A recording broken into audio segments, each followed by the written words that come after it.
ഒന്നാമത് കാഞ്ഞിരംകുളം ഐക്യ കൺവെൻഷൻ്റെ പ്രഥമ രാത്രിയായ ഇന്നേ ദിവസം പ്രാർത്ഥനയോടുകൂടെ നമുക്ക് ഈ കൂട്ടായ്മ ആരംഭിക്കാം. നമുക്കെല്ലാവർക്കും എഴുന്നേറ്റ് ദൈവസന്നിധിയിൽ പ്രാർത്ഥിക്കാം.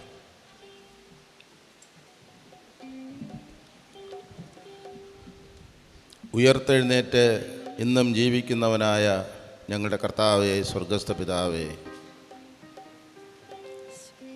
ഈസ്റ്റർ ദിനമായ ഇന്നേ ദിവസം 71ാമത് കാഞ്ഞിരംകുളം ഐക്യ കൺവെൻഷൻ്റെ ആദ്യ യോഗം ക്രമപ്പെടുത്തുവാൻ അവിടുന്ന് ഞങ്ങൾക്ക് സഹായിക്കുന്നതിനായി സ്തോത്രം. കഴിഞ്ഞ 70 വർഷക്കാലം ദൈവം ഞങ്ങളെ നടത്തുകയും ഈ കൺവെൻഷനെ പൂർവ്വപിതാക്കന്മാരിലൂടെ നയിച്ച് ഇന്നത്തെ പുത്തൻ തലമുറയ്ക്ക് 71ാമത്തെ കൺവെൻഷൻ ആചരിക്കുവാനും ദൈവനാമ മഹത്വത്തിനായി കൺവെൻഷൻ നടത്തപ്പെടുവാനും അവിടുന്ന് ഞങ്ങളെ സഹായിക്കുന്നത് കൊണ്ട് തിരുനാമത്തിന് സ്തുതി അർപ്പിക്കുന്നു. കർത്താവായ ദൈവമേ, സ്വർഗസ്ഥ പിതാവേ, ഈ ദേശത്തിൻ്റെ ഒരു ആത്മീക സംഗമമായി ഒരാഴ്ചക്കാലം നീണ്ടു നിൽക്കുന്ന ഈ ഭക്തിനിർഭരമായ കൺവെൻഷൻ ആരാധനകളിൽ ദൈവത്തിൻ്റെ പരിശുദ്ധാത്മാവിൻ്റെ ശക്തി പകരണമേ എന്ന് പ്രാർത്ഥിക്കുന്നു. ഇന്നത്തെ ഈ ആദ്യ യോഗത്തിൽ സംബന്ധിക്കുവാനായിട്ട് വിവിധ ഭവനങ്ങളിൽ നിന്നെത്തിയിരിക്കുന്ന എല്ലാ പ്രിയ മക്കളെയും ആശീർവദിക്കണമേ. ഇനിയും എത്തേണ്ടുന്നവരെ അവിടുന്ന് കൂട്ടിച്ചേർക്കണമേ എന്ന് പ്രാർത്ഥിക്കുന്നു. മനോഹരമായ ഗാനങ്ങൾ ആലപിച്ച് ഈ ആരാധനയെ ഭക്തി നിർഭരമാക്കുന്ന കൊയർ സംഘത്തെ ഓർത്ത് ദൈവത്തെ സ്തുതിക്കുന്നു. ഇന്ന് ഞങ്ങളുടെ മധ്യത്തിലെത്തിയിരിക്കുന്ന എല്ലാ വിശിഷ്ടാതിഥികളെയും എല്ലാ വൈദികരെയും സഭാ ശുശ്രൂഷകരെയും ഞങ്ങൾ ഓർത്ത് പ്രാർത്ഥിക്കുന്നു. കൺവെൻഷൻ കമ്മിറ്റിയെ ഓർത്ത് ദൈവത്തെ സ്തുതിക്കുന്നു. കർത്താവെ, ഞങ്ങൾ സത്യത്തിലും ആത്മാവിലും അങ്ങേ ആരാധിച്ച് ബഹുമാനിക്കുവാൻ സഹായിക്കണമേ. എല്ലാ നന്മകളാലും നിറയ്ക്കണമേ. യേശു ക്രിസ്തു മുഖാന്തരം പ്രാർത്ഥന കേൾക്കുമാറാകണമേ. ആമേൻ. വായിക്കുവാനായി തിരഞ്ഞെടുത്തിരിക്കുന്ന സുവിശേഷ തിരുവചന വേദഭാഗം സങ്കീർത്തനം 19 അധ്യായം. വായിക്കുവാനായി തിരഞ്ഞെടുത്തിരിക്കുന്ന തിരുവചന വേദഭാഗം സങ്കീർത്തനം 19 അധ്യായം. ആകാശം ദൈവത്തിൻ്റെ മഹത്വത്തെ വർണ്ണിക്കുന്നു. ആകാശവിധാനം അവൻ്റെ കൈവേലയെ പ്രസ്തമാവുന്നു. പകലിന് വാക്ക് പൊഴിക്കുന്നു, രാത്രിക്ക് അറിവ് കൊടുക്കുന്നു. ഭാഷണമില്ല, വാക്കുകളില്ല, ശബ്ദം കേൾപ്പാനുമില്ല. ഭൂമിയിൽ എല്ലായിടവും അതിൻ്റെ അളവുനൂലും ഭൂതലത്തിൻ്റെ അറ്റത്തോളവും അതിൻ്റെ വചനങ്ങളും ചെല്ലുന്നു. അവിടെ അവൻ സൂര്യനെ ഒരു കൂടാരം അടിച്ചിരിക്കുന്നു. അത് മണവറയിൽ നിന്ന് പുറപ്പെടുന്ന മണവാളന് തുല്യം. വീരനെപ്പോലെ തൻ്റെ ഓട്ടം ഓടുവാൻ സന്തോഷിക്കുന്നു. ആകാശത്തിൻ്റെ അറ്റത്തു നിന്ന് അതിൻ്റെ ഉദയവും അറുതി വരെ അതിൻ്റെ അയനവും ആകുന്നു. അതിൻ്റെ ഉഷ്ണമേൽക്കാതെ മറഞ്ഞിരിക്കുന്നതൊന്നുമില്ല. യഹോവയുടെ ന്യായപ്രമാണം തികവുള്ളത്, അത് പ്രാണനെ തണുപ്പിക്കുന്നു. യഹോവയുടെ സാക്ഷ്യം വിശ്വാസ്യമാകുന്നു, അത് അല്പബുദ്ധിയെ ജ്ഞാനിയാക്കുന്നു. യഹോവയുടെ ആജ്ഞകൾ നേരുള്ളവ, അവ ഹൃദയത്തെ സന്തോഷിപ്പിക്കുന്നു. യഹോവയുടെ കൽപ്പന നിർമ്മലമായത്, അത് കണ്ണുകളെ പ്രകാശിപ്പിക്കുന്നു. യഹോവ ഭക്തി നിർമ്മലമായത്, അത് എന്നേക്കും നിലനിൽക്കുന്നു. യഹോവയുടെ വിധികൾ സത്യമായവ, അവ ഒട്ടൊഴിയാതെ നീതിയുള്ളവയാകുന്നു. അവ പൊന്നിലും വളരെ തങ്കത്തിലും ആഗ്രഹിക്കത്തക്കവ, തേനിലും തേൻകട്ടയിലും മധുരമുള്ളവ. അടിയനും അവയാൽ പ്രബോധനം ലഭിക്കുന്നു. അവയെ പ്രമാണിക്കുന്നതിനാൽ വളരെ പ്രതിഫലമുണ്ട്. തൻ്റെ തെറ്റുകളെ ഗ്രഹിക്കുന്നവനാർ മറഞ്ഞിരിക്കുന്ന തെറ്റുകളെ പോക്കി എന്നെ മോചിപ്പിക്കണമേ. സ്വമേധാ പാപങ്ങളെ അകറ്റി അടിയനെ കാക്കണമേ. അവ എൻ്റെ മേൽ വാഴരുതേ. എന്നാൽ ഞാൻ നിഷ്കളങ്കനും മഹാപാതകരഹിതനും ആയിരിക്കും. എൻ്റെ പാറയും എൻ്റെ വീണ്ടെടുപ്പുകാരനുമായ യഹോവേ, എൻ്റെ വായിലെ വാക്കുകളും എൻ്റെ ഹൃദയത്തിലെ ധ്യാനവും നിനക്ക് പ്രസാദകരമായിരിക്കുമാറാകട്ടെ. ആമേൻ. പ്രാർത്ഥനയ്ക്കായി ദൈവസന്നിധിയിൽ നമ്മെ തന്നെ നമുക്ക് വിനയപ്പെടുത്താം. ഇതുപോലൊരു ദിനം ജീവിതത്തിൽ കാണുവാൻ സർവശക്തനായ ദൈവം നമുക്കെല്ലാവർക്കും ഭാഗ്യമൊരുക്കി. 71ാമത് കാഞ്ഞിരംകുളം ഐക്യ കൺവെൻഷൻ്റെ ആരംഭ ദിനത്തിൽ ഈ കൺവെൻഷൻ യോഗത്തിൽ കൂടി വരുവാനും ദൈവത്തെ ആരാധിപ്പാനും ജീവിതത്തിൽ ദൈവം നൽകിയ ഭാഗ്യത്തെ നമുക്ക് ഓർത്ത് കർത്താവിന് നന്ദി പറയാം. കഴിഞ്ഞ വർഷം ഈ കൂട്ടായ്മ അനുഭവിച്ച് നമുക്ക് ഈ ഒരു വർഷക്കാലം ഈ ഭൂമിയിലായിരുന്ന ദൈവികമായ നന്മകൾ അനുഭവിപ്പാൻ ദൈവം സഹായിച്ചു. ഈ ദിനത്തിലെ ഈ കൂട്ടായ്മയിലൂടെ നാം അനുഭവിക്കുവാനുള്ള നന്മകൾ അനുഭവിപ്പാൻ പരിശുദ്ധനെ അവിടുന്ന് ഞങ്ങളെ സഹായിക്കണമേ എന്ന പ്രാർത്ഥനയോടെ ദൈവസ്ഥാനത്തിൽ നമുക്കെല്ലാവർക്കും വിനയപ്പെടാം. പ്രിയമുള്ളവരെ, ഇന്ന് രാത്രിയിലും സ്വർഗം തന്നല്ലാതെ ഞങ്ങളുടെ ജീവിതത്തിൽ ഒന്നും നമുക്ക് അനുഭവിപ്പാനില്ല. കർത്താവേ, ഇന്ന് ഈ രാത്രിയിൽ അവിടുന്ന് ഞങ്ങളോട് മനസ്സറിയണമേ എന്ന് ആത്മാർത്ഥമായി നമുക്ക് ദൈവത്തോട് പ്രാർത്ഥിക്കാം. പൂർവികർ ആരംഭിച്ചതായ ഈ സുവിശേഷ ദൗത്യം ഇന്നും ഏറ്റെടുത്ത് ചെയ്യുമ്പോൾ ദേശമധ്യ ദൈവികമായ ഇടപെടലുണ്ടാകുവാൻ, ദൈവസാന്നിധ്യം അതിശക്തമായി വ്യാപരിപ്പാനായി ആത്മാർത്ഥമായി നമുക്ക് ദൈവത്തോട് പ്രാർത്ഥിക്കാം. ഇന്നു മുതൽ 8 ദിനങ്ങൾ ഈ ദേശത്ത് ഉയരുന്ന ദൈവശബ്ദം, ആരാധനയുടെ ശബ്ദം വലിയൊരു ഉണർവിന് കാരണമായി തീരുവാൻ പരിശുദ്ധനെ അങ്ങ് സഹായിക്കണമേ എന്ന് ജനം ഉണർന്ന ദൈവത്തോട് പ്രാർത്ഥിക്കുക. തീർച്ചയായും ഈ സുവിശേഷ യോഗങ്ങൾ ഈ ദേശത്തിൻ്റെ ഉണർവിന് കാരണമായി തീരും. ഈ ആരാധനയിൽ പങ്കെടുക്കുന്ന സകല ജനത്തിനും അനുഗ്രഹത്തിന് കാരണമായി തീരും. ദൈവമേ, അവിടുന്ന് ഇടപെടണമേ, അവിടുന്ന് മനസ്സിലാക്കണമേ എന്ന് ആത്മാർത്ഥമായി ദൈവത്തോട് നമുക്ക് പ്രാർത്ഥിക്കാം. ഇന്ന് നാം കേൾക്കേണ്ടുന്ന തിരുവചനങ്ങളെ ദൈവമേ അവിടുന്ന് ഞങ്ങൾക്ക് വാഴ്ത്തി അനുഗ്രഹിച്ച് നൽകണമേ എന്ന് പ്രാർത്ഥിക്കാം. ഉദ്ഘാടന സന്ദേശം നൽകുന്ന അഭിവന്യ തിരുമേനിയെ കർത്താവെ അവിടുന്ന് ബലപ്പെടുത്തണമേ എന്ന് നമുക്ക് ദൈവത്തോട് പ്രാർത്ഥിക്കാം. ഇന്നത്തെ ദിനം ഞങ്ങളുടെ ജീവിതത്തിൽ ഏറ്റവും അനുഗ്രഹമാക്കി തീർക്കണമെന്ന്, ശാരീരികമായ ബലഹീനതകളോടെ പ്രയാസങ്ങളോടെ വന്നവർക്ക് സൗഖ്യത്തിൻ്റെ ദിനമാക്കി, മനം തകർന്ന അനുഭവങ്ങളിൽ വന്നവർക്ക് ആശ്വാസത്തിൻ്റെയും സമാധാനത്തിൻ്റെയും ദിനമാക്കി തീർക്കണമെന്ന് ആത്മാർത്ഥമായി നമുക്കുണർന്ന ദൈവത്തോട് പ്രാർത്ഥിക്കാം. ആഴങ്ങൾ തേടുന്ന ദൈവം, ആത്മാവേ നേടുന്ന ദൈവം, ആഴത്തിൽ അനന്തമാം ദൂരത്തിൽ നിന്നെൻ്റെ അന്തരംഗം കാണും ദൈവം, ആഴത്തിൽ അനന്തമാം ദൂരത്തിൽ നിന്നെൻ്റെ അന്തരംഗം കാണും ദൈവം,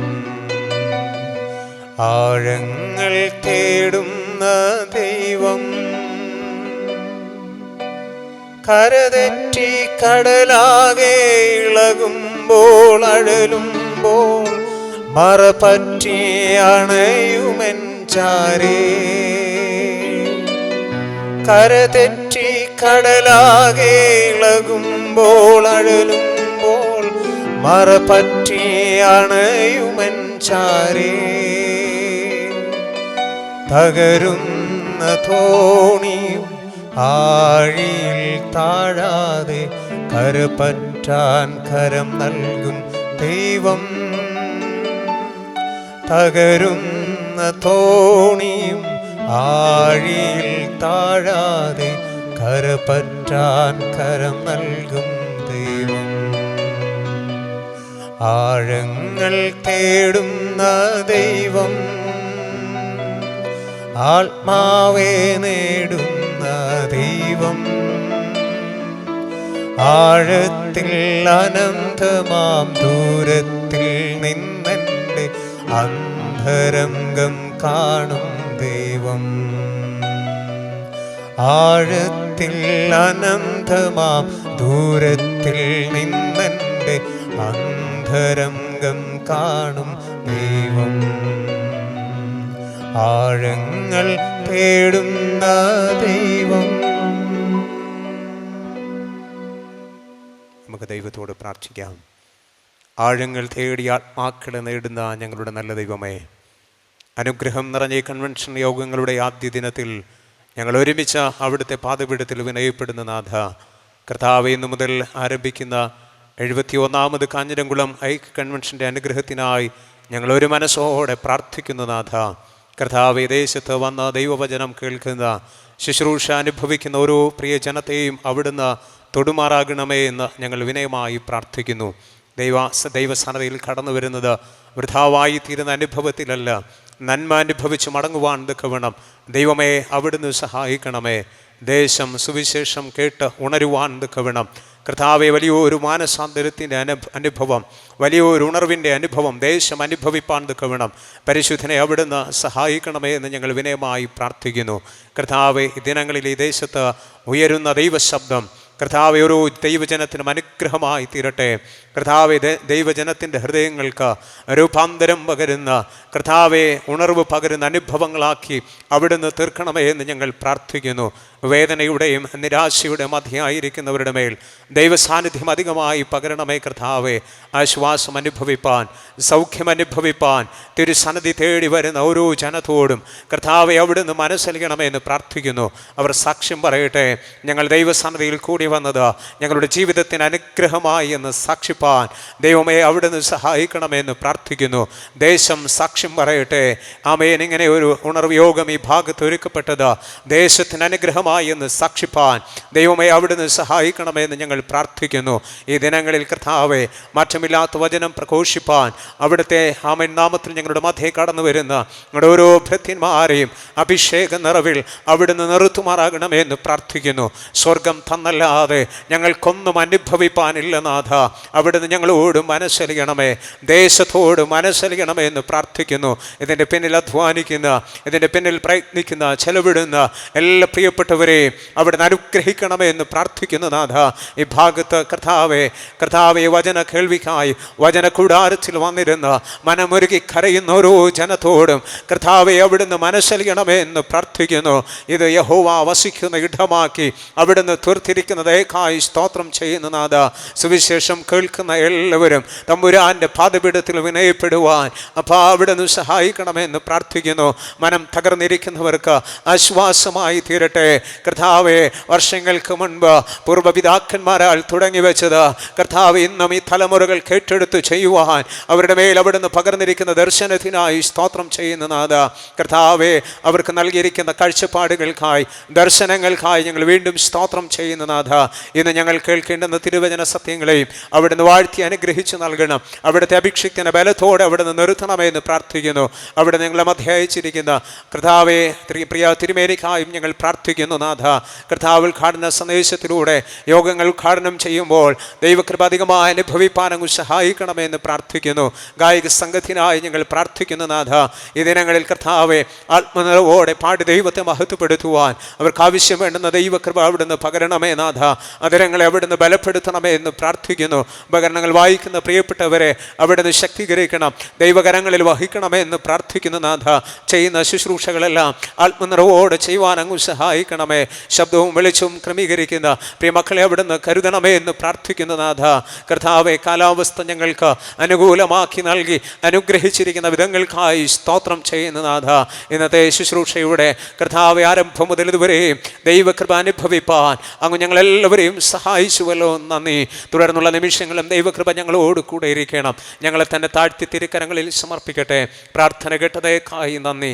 ക്രിസ്തുവേശുവിൻ നാമത്തിൽ തന്നെ പിതാവേ, ആമേൻ. സ്വർഗസ്ഥനായ ഞങ്ങളുടെ പിതാവേ, തിരുനാമം വിശുദ്ധീകരിക്കപ്പെടണമേ, തിരുരാജ്യം വരണമേ, തിരുവിഷ്ടം സ്വർഗത്തിലെ പോലെ ഭൂമിയിലുമാകണമേ. ഞങ്ങൾക്ക് ആവശ്യമുള്ള ആഹാരം തരണമേ. ഞങ്ങളുടെ കടക്കാരോട് ഞങ്ങൾ ക്ഷമിച്ചിരിക്കുന്നത് പോലെ ഞങ്ങളുടെ കടങ്ങൾ ഞങ്ങളോട് ക്ഷമിക്കണമേ. ഞങ്ങളെ ദുഷ്ടങ്ങളിൽ നിന്ന് വിടുവിക്കണമേ. രാജ്യവും ശക്തിയും മഹത്വവും ഇന്നും എന്നേക്കുമായിട്ടുള്ളതല്ലോ. ആമേൻ. ഒരു ഉയർപ്പിൻ്റെ ദിവസം വൈകുന്നേരം ഈ PKHSS ഓഡിറ്റോറിയത്തിൽ ഒരുമിച്ച് കൂടി ദൈവത്തെ സ്തുതിക്കുവാൻ ലഭ്യമായ അവസരത്തിനായിട്ട് ദൈവത്തെ സ്തുതിക്കുന്നു. 1953 അന്നത്തെ ഹൈസ്കൂളിൻ്റെ മാനേജറായിരുന്ന ശ്രീ PK സത്യനേശൻ അവറുകളുടെ നേതൃത്വത്തിൽ ആരംഭിച്ച കാഞ്ഞിരംകുളം ഐക്യ കൺവെൻഷൻ്റെ 71ാമത് യോഗങ്ങളാണ് ഇന്നു മുതൽ അടുത്ത ഞായറാഴ്ച വരെയുള്ള ദിവസങ്ങളിൽ ഈ ഓഡിറ്റോറിയത്തിൽ വെച്ച് നടത്തപ്പെടുന്നത്. കഴിഞ്ഞ 70 വർഷക്കാലം ഈ കൺവെൻഷൻ യോഗങ്ങൾക്ക് നേതൃത്വം നൽകിയ അഭിവന്യ തിരുമേനിമാർ, അച്ഛന്മാർ, ഐമേനി നേതൃത്വം, ഈ കൺവെൻഷൻ്റെ നടത്തിപ്പിൽ വിവിധ തലങ്ങളിൽ കൈതാങ്ങിയ എല്ലാവർക്കും ദൈവനാമത്തിൽ സ്തുതികളും സ്തോത്രങ്ങളും ഈ സമയം അർപ്പിക്കുകയാണ്. ആഴമായ ദൈവവചന പഠനം ലഭ്യമാക്കുക എന്നുള്ള ലക്ഷ്യത്തോടു കൂടിയാണ് പൂർവ്വപിതാക്കന്മാർ ഈ കൺവെൻഷൻ ഈ ഹൈസ്കൂൾ കോമ്പൗണ്ടിൽ ആരംഭിച്ചത്. അതിലൂടെ ഒരു പ്രദേശത്തിൻ്റെ തന്നെ ആത്മീയ ഭൗതിക വളർച്ചയ്ക്ക്, സാംസ്കാരികമായ വളർച്ചയ്ക്ക് ഇത് അടിത്തറയായി തീർന്നു എന്നുള്ളത് യാഥാർത്ഥ്യമാണ്. വിദേശ രാജ്യങ്ങളിൽ നിന്ന് ഈ പ്രദേശത്ത് കടന്നു വന്ന് ഇംഗ്ലീഷ് ഭാഷയിൽ ദൈവവചനം സംസാരിക്കുന്നത് കേട്ട നമ്മുടെ പൂർവ്വ പിതാക്കന്മാർ തങ്ങളുടെ മക്കളെ ഇംഗ്ലീഷ് പഠനത്തിന് അവസരമൊരുക്കി അവർക്ക് ഇംഗ്ലീഷ് വിദ്യാഭ്യാസം നൽകി ഉന്നത തലങ്ങളിലേക്ക് അവരെത്തിച്ചേരുന്നതിന് ഇടയായിട്ട് തീർന്നു. അപ്രകാരം തന്നെ ഈ കൺവെൻഷൻ യോഗങ്ങളിൽ ചിട്ടയോടുകൂടെ തങ്ങളുടെ മക്കളെ നല്ല വൃത്തിയുള്ള വസ്ത്രം ധരിപ്പിച്ച് മക്കളെ കൊണ്ടുവന്ന അച്ചടക്കത്തോടുകൂടെ ഈ ആരാധനകളിൽ പങ്കെടുത്ത പല കുട്ടികളും ഇന്ന് ദൈവവേലക്കാരായിട്ട് വിവിധ സഭകളിൽ ശുശ്രൂഷക്കാരായിട്ട് ഇരിക്കുന്നു. അപ്രകാരം അനുഗ്രഹിക്കപ്പെട്ട ഒരു തലമുറയെ വാർത്തെടുക്കുന്നതിന് അടിത്തറയിട്ട ഒരു കൺവെൻഷനാണ് ഈ കാഞ്ഞിരംകുളം കൺവെൻഷൻ. അതിൻ്റെ 71ാമത് യോഗങ്ങളാണ് ഈ വർഷം ക്രമീകരിച്ചിരിക്കുന്നത്. 2 വർഷങ്ങളിൽ 2020-ലും 2021 വർഷത്തിലും നമുക്ക് ഈ കൺവെൻഷൻ യോഗങ്ങൾ കോവിഡ് മഹാമാരി കാരണം ക്രമീകരിക്കുവാൻ കഴിയാതെ പോയി. എങ്കിലും അതിനുശേഷം ഈ വർഷങ്ങളിൽ തുടർന്നും ഈ കൺവെൻഷൻ യോഗങ്ങൾ പ്രകാരം ക്രമീകരിക്കപ്പെടുവാൻ ദൈവം നമ്മെ സഹായിച്ചു കൊണ്ടിരിക്കുന്നു. ഇന്ന് മുതൽ ആരംഭിക്കുന്ന ഈ ശുശ്രൂഷകളിൽ ഈ ഒരാഴ്ച വട്ടക്കാലം ഈ ഓഡിറ്റോറിയത്തിൽ നടക്കുന്ന എല്ലാ ശുശ്രൂഷകളിലും നിങ്ങളുടെ എല്ലാവരുടെയും പ്രാർത്ഥനയും പങ്കാളിത്തവും സഹകരണവും സഹായങ്ങളും അഭ്യർത്ഥിക്കുകയാണ്. ഇന്നത്തെ ഈ പ്രാരംഭ ദിവസം അധ്യക്ഷപദം അലങ്കരിച്ചിരിക്കുന്നത് നമ്മുടെ ഈ കൺവെൻഷൻ പരിധിയിൽ ഉൾപ്പെട്ടിരിക്കുന്ന കൊടിയന്നൂർക്കോണം CSI സഭയിലെ ശുശ്രൂഷകനും കൊടിയന്നൂർക്കോണം ഡിസ്ട്രിക്റ്റിൻ്റെ ചെയർമാനും മുൻ CSI സൗത്ത് കേരള ഡയോസിസിലെ പാസ്റ്ററൽ ബോർഡിൻ്റെ സെക്രട്ടറിയും ദക്ഷിണ കേരള മഹായിടവകയിലെ ഒരു സീനിയർ പട്ടക്കാരനുമായ റവറൻഡ് M. വേദരാജ് അച്ഛനാണ്. അച്ഛൻ്റെ ശുശ്രൂഷകൾ ഈ നാളുകൾ കൺവെൻഷൻ യോഗങ്ങളുടെ അനുഗ്രഹകരമായിട്ടുള്ള നടത്തിപ്പിന് കാരണമായി തീർന്നുകൊണ്ടിരിക്കുന്നു. അച്ഛൻ്റെ നേതൃത്വ പാഠവും അതുപോലെ തന്നെ അച്ഛൻ്റെ പ്രാർത്ഥനകൾ ഈ കൺവെൻഷൻ യോഗങ്ങൾക്ക് ലഭ്യമായി കൊണ്ടിരിക്കുന്നു. കാഞ്ഞിരംകുളം ഐക്യ കൺവെൻഷൻ്റെ വൈസ് പ്രസിഡൻ്റായിട്ടും അച്ഛൻ ഈ നാളുകളിൽ ശുശ്രൂഷ അർപ്പിച്ചു വരികയാണ്. അച്ഛൻ്റെ സാന്നിധ്യത്തിന് പ്രത്യേകം നന്ദിയുണ്ട്.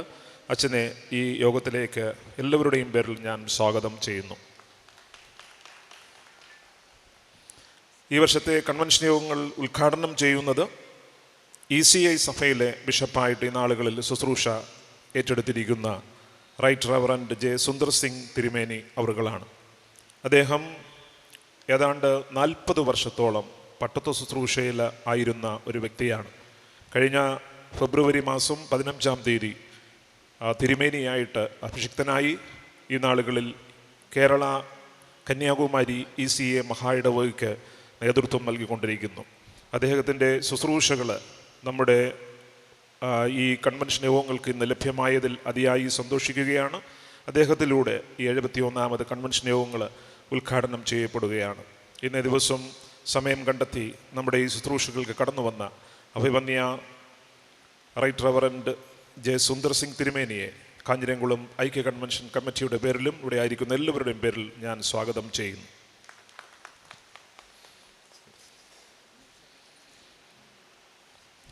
അദ്ദേഹത്തോടൊപ്പം ബിഷപ്പമ്മ നമ്മോടൊപ്പം ഈ ശുശ്രൂഷയിൽ പങ്കെടുക്കുന്നു. ശ്രീമതി പ്രേമ സിംഗ്, അവർ CSI മിഷൻ ഹോസ്പിറ്റൽ മാർത്താണ്ഡം അവിടെ ജോലി ചെയ്ത് വരികയാണ്. അവരെയും ബിഷപ്പമ്മയെയും ഈ കൺവെൻഷൻ കമ്മിറ്റിയുടെ പേരിൽ ഈ ശുശ്രൂഷകളിലേക്ക് ഞാൻ സ്വാഗതം ചെയ്യുന്നു.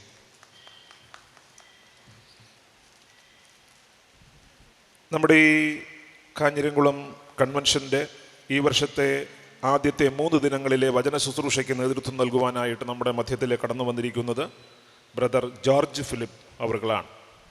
അദ്ദേഹത്തെ ഒരുപക്ഷെ ഇവിടെ ഇരിക്കുന്ന മുതിർന്ന വ്യക്തികൾക്ക് പരിചയമുണ്ടാകും. അതുപോലെ തന്നെ ടെലിവിഷനിലൂടെയും യൂട്യൂബിലൂടെയും റേഡിയോയിലൂടെയുമൊക്കെ അത് പ്രസംഗങ്ങൾ കേൾക്കുന്നവർക്കും പരിചയം ഉണ്ടാകും. 2 വർഷങ്ങളിൽ നമ്മുടെ ഈ കൺവെൻഷൻ യോഗങ്ങളിൽ നേരത്തെ അദ്ദേഹം കടന്നു വന്നിട്ടുണ്ട്. അവസാനമായിട്ട് 2006 കൺവെൻഷൻ യോഗങ്ങളിൽ ഈ ശുശ്രൂഷകൾക്ക് പ്രസംഗകനായിട്ട് അദ്ദേഹം നമ്മുടെ മധ്യത്തിൽ കടന്നു വന്നു. യൂട്യൂബൊക്കെ ഉപയോഗിക്കുന്ന വ്യക്തികളെ സംബന്ധിച്ചിടത്തോളം അദ്ദേഹത്തിൻ്റെ ജീവസന്ദേശം പ്രഭാഷണങ്ങൾ എല്ലാ ദിവസങ്ങളിലും ക്രമമായിട്ട് യൂട്യൂബിലൂടെ നമുക്ക് ലഭ്യമാണ്. അതുപോലെ ടെലിവിഷനിലൂടെയും ലഭ്യമാണ്. വളരെ ചിട്ടയോടുകൂടെ അദ്ദേഹത്തിൻ്റെ ബൈബിൾ പഠനങ്ങൾ അനേകം വ്യക്തികളുടെ ജീവിതങ്ങൾക്ക് രൂപാന്തരത്തിന് കാരണമായി കൊണ്ടിരിക്കുന്നു. ഈ വർഷത്തെ ശുശ്രൂഷകൾക്കായിട്ട് വചന ശുശ്രൂഷയ്ക്കായിട്ട് അദ്ദേഹത്തെ ക്ഷണിച്ചപ്പോൾ വളരെ സന്തോഷത്തോടു കൂടെ തന്നെ ഈ ശുശ്രൂഷകൾ പങ്കെടുക്കാമെന്ന് സമ്മതിക്കുകയും വളരെ നേരത്തെ തന്നെ 6:30 മണിയോടുകൂടെ തന്നെ നമ്മുടെ ഈ സ്കൂൾ അങ്കണത്തിൽ അദ്ദേഹം എത്തിച്ചേരുകയും ചെയ്തു. അദ്ദേഹം തിരുവല്ല സ്വദേശിയാണ്. ഇപ്പോൾ അദ്ദേഹം പ്രവർത്തിച്ചു കൊണ്ടിരിക്കുന്നത് വേർഡ് റിസൗണ്ട്സ് ടുഡേ എന്നുള്ള പ്രവർത്തനങ്ങളിലാണ് അദ്ദേഹം ആയിരിക്കുന്നത്. അതായത് വചനങ്ങൾ വീണ്ടും പറഞ്ഞുകൊണ്ടിരിക്കുന്ന ഒരു ശുശ്രൂഷയിലാണ് അദ്ദേഹം ആയിരിക്കുന്നത്. അദ്ദേഹത്തിൻ്റെ പ്രവർത്തനങ്ങളെ അനുഗ്രഹിക്കട്ടെ, അദ്ദേഹത്തിൻ്റെ ശുശ്രൂഷകളെ ദൈവം അനുഗ്രഹിക്കട്ടെ എന്ന് പ്രാർത്ഥിക്കുന്നു. പ്രത്യേകിച്ച് ഇന്നും നാളെയും മറ്റന്നാളും 3 ദിനങ്ങളിൽ വചന ശുശ്രൂഷയ്ക്കായിട്ട് നമ്മുടെ മധ്യത്തിലേക്ക് കടന്നു വന്നിരിക്കുന്ന ബ്രദർ ജോർജ് ഫിലിപ്പ് അവർകളെ കൺവെൻഷൻ കമ്മിറ്റിയുടെ പേരിലും ഇവിടെ ആയിരിക്കുന്ന എല്ലാ പട്ടക്കാരുടെ പേരിലും എല്ലാ വിശ്വാസികളുടെ പേരിലും ഞാൻ സ്വാഗതം ചെയ്യുന്നു. വിശ്വദ സച്ചൻ, ആൻഡ്രൂ സച്ചൻ തുടങ്ങിയവർ ഈ ശുശ്രൂഷയിൽ നമ്മോടൊപ്പം പങ്കെടുക്കുന്നു. അതുപോലെ തന്നെ നമ്മളെല്ലാവരും മനസ്സിലാക്കുന്ന പ്രകാരം ഈ കൺവെൻഷൻ യോഗങ്ങൾ ക്രമീകരിക്കപ്പെടുന്നത് ഈ പ്രദേശത്തെ CSI, Lutheran, salvation army, ECI എന്നീ സഭാവിഭാഗങ്ങൾ ചേർന്നാണ് ഈ കൺവെൻഷൻ യോഗങ്ങൾ ക്രമീകരിക്കുന്നത്. അതിൻ്റെ എല്ലാ പട്ടക്കാരും നമ്മുടെ ഈ യോഗത്തിൽ ഇന്ന് സംബന്ധിച്ചിരിക്കുന്നു. മുതിർന്ന പട്ടക്കാരായിട്ട് നമ്മുടെ മധ്യത്തിൽ നേതൃത്വം നൽകുവാനായിട്ടായിരിക്കുന്ന എല്ലാവരെയും ദൈവനാമത്തിൽ ഞാൻ സ്വാഗതം ചെയ്യുന്നു. അതുപോലെ തന്നെ വിവിധ സഭകളിൽ ശുശ്രൂഷകരായിട്ട് ഈ നാളുകളിലായിരിക്കുന്ന പട്ടക്കാർ എല്ലാവരെയും സഭാപ്രവർത്തകരെയും ഒറ്റ വാക്കിൽ ഞാൻ സ്വാഗതം ചെയ്യുന്നു. ഈ കൺവെൻഷൻ്റെ അനുഗ്രഹത്തിന് വേണ്ടി ഗാനങ്ങൾ ആലപിച്ചു കൊണ്ടിരിക്കുന്ന കൊയറിലെ എല്ലാ അംഗങ്ങളെയും പ്രത്യേകിച്ച് സ്വാഗതം ചെയ്യുന്നു. ഈ നാളുകളിൽ അവരുടെ കഠിനമായിട്ടുള്ള പ്രവർത്തനങ്ങൾ ആത്മീയ വർധനവിന് കാരണമായി കൊണ്ടിരിക്കുന്നു. നമ്മുടെ കരങ്ങളിൽ ഇന്ന് ലഭ്യമായിരിക്കുന്ന പാട്ടുപുസ്തകത്തിൽ 71 പാട്ടുകളാണ് ഉൾപ്പെടുത്തിയിരിക്കുന്നത്. അതിലെ 16 പാട്ടുകൾ ഈ വർഷം പുതുതായി രചിച്ചിട്ടുള്ളതാണ്. അതിലെ 15 പാട്ടുകൾ അവർ സ്റ്റുഡിയോ റെക്കോർഡ് ചെയ്ത് ഈ നാളുകളിൽ വീഡിയോ റെക്കോർഡിങ്ങും കഴിഞ്ഞ് യൂട്യൂബിൽ അപ്ലോഡ് ചെയ്യുന്നുണ്ട്. ഇന്ന് മുതൽ നിങ്ങൾക്ക് അത് കാണുവാനായിട്ട് കഴിയും. ആ പാട്ടുകൾ വീണ്ടും കേൾക്കാനായിട്ട് കഴിയും. നമ്മുടെ കൺവെൻഷനായിട്ട് കാഞ്ഞിരംകുളം യൂണിയൻ കൺവെൻഷൻ എന്ന പേരിൽ ഒരു യൂട്യൂബ് ചാനൽ നിലവിലുണ്ട്.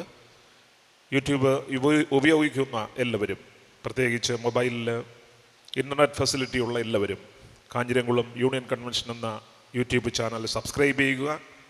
നമ്മുടെ ഈ കൺവെൻഷനിലെ പ്രസംഗങ്ങളും കഴിഞ്ഞ വർഷത്തെ പ്രസംഗങ്ങളും പാട്ടുകളുമൊക്കെ നമുക്ക് വീണ്ടും കേൾക്കുന്നതിന് അതിലൂടെ സാധിക്കും. അപ്രകാരം ശ്രമകരമായിട്ടുള്ള ഒരു ദൗത്യം കൊയറിലെ എല്ലാ അംഗങ്ങളും ഈ വർഷം ഏറ്റെടുത്തു. 15 പാട്ടുകൾ സ്റ്റുഡിയോ റെക്കോർഡ് ചെയ്ത് പ്രസിദ്ധീകരിച്ചിരിക്കുന്നു.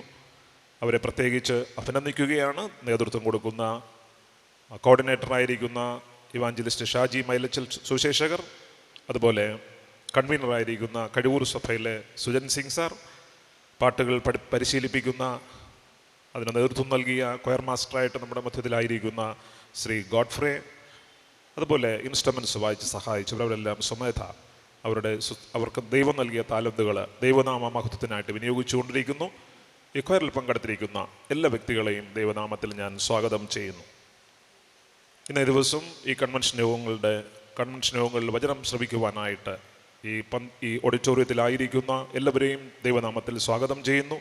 അതുപോലെ തന്നെ ഈ ശബ്ദപരിധിയിലായിരുന്നു കൊണ്ട് ഇന്നത്തെ കൺവെൻഷൻ യോഗങ്ങളിൽ പങ്കെടുക്കുന്ന എല്ലാ ബഹുമാന്യരായ വ്യക്തികളെയും ദൈവനാമത്തിൽ ഞാൻ സ്വാഗതം ചെയ്യുന്നു. തുടർന്നും നാളെയും കൺവെൻഷൻ യോഗങ്ങൾ വൈകുന്നേരം 6:30 മണിക്ക് കൊയറിൻ്റെ ഗാനശുശ്രൂഷയോടെ ആരംഭിക്കുന്നതാണ്. നമുക്ക് വർഷത്തിലൊരിക്കൽ ഒരുമിച്ച് കൂടുവാനായിട്ട് ദൈവം നൽകിയിരിക്കുന്ന ഒരു അവസരമാണ് ഈ അവസരം. അതുകൊണ്ട് തന്നെ ആരും ഈ ഒരു അവസരം പാഴാക്കാതെ നാളെ വൈകുന്നേരവും നടക്കുന്ന ഈ കൺവെൻഷൻ യോഗങ്ങളിൽ കുടുംബമായിട്ട് പങ്കെടുത്ത് അനുഗ്രഹം പ്രാപിപ്പാനായിട്ട് എല്ലാവരെയും ഒരിക്കൽ കൂടെ സ്വാഗതം ചെയ്യുന്നു. അനുഗ്രഹമേറിയ ഈ നല്ല സുദിനത്തിൻ്റെ രാത്രിയുടെ ആരംഭത്തിനായി ഞാൻ ദൈവത്തെ സ്തുതിക്കുന്നു. കാഞ്ഞിരംകുളത്തിൽ നടത്തപ്പെടുന്ന 71ാമത് ഐക്യ കൺവെൻഷനിൽ നിങ്ങളോട് ചേർന്ന് ദൈവത്തെ മഹത്വപ്പെടുത്തുവാനും ഈ കൺവെൻഷൻ യോഗത്തെ ഉദ്ഘാടനം ചെയ്യുവാനും എന്നെ ക്ഷണിച്ചതിലുള്ള നന്ദി ഈ കൺവെൻഷൻ യോഗത്തെ ക്രമീകരിച്ചിരിക്കുന്ന സംഘാടകരോട് ഞാൻ അറിയിക്കുന്നു.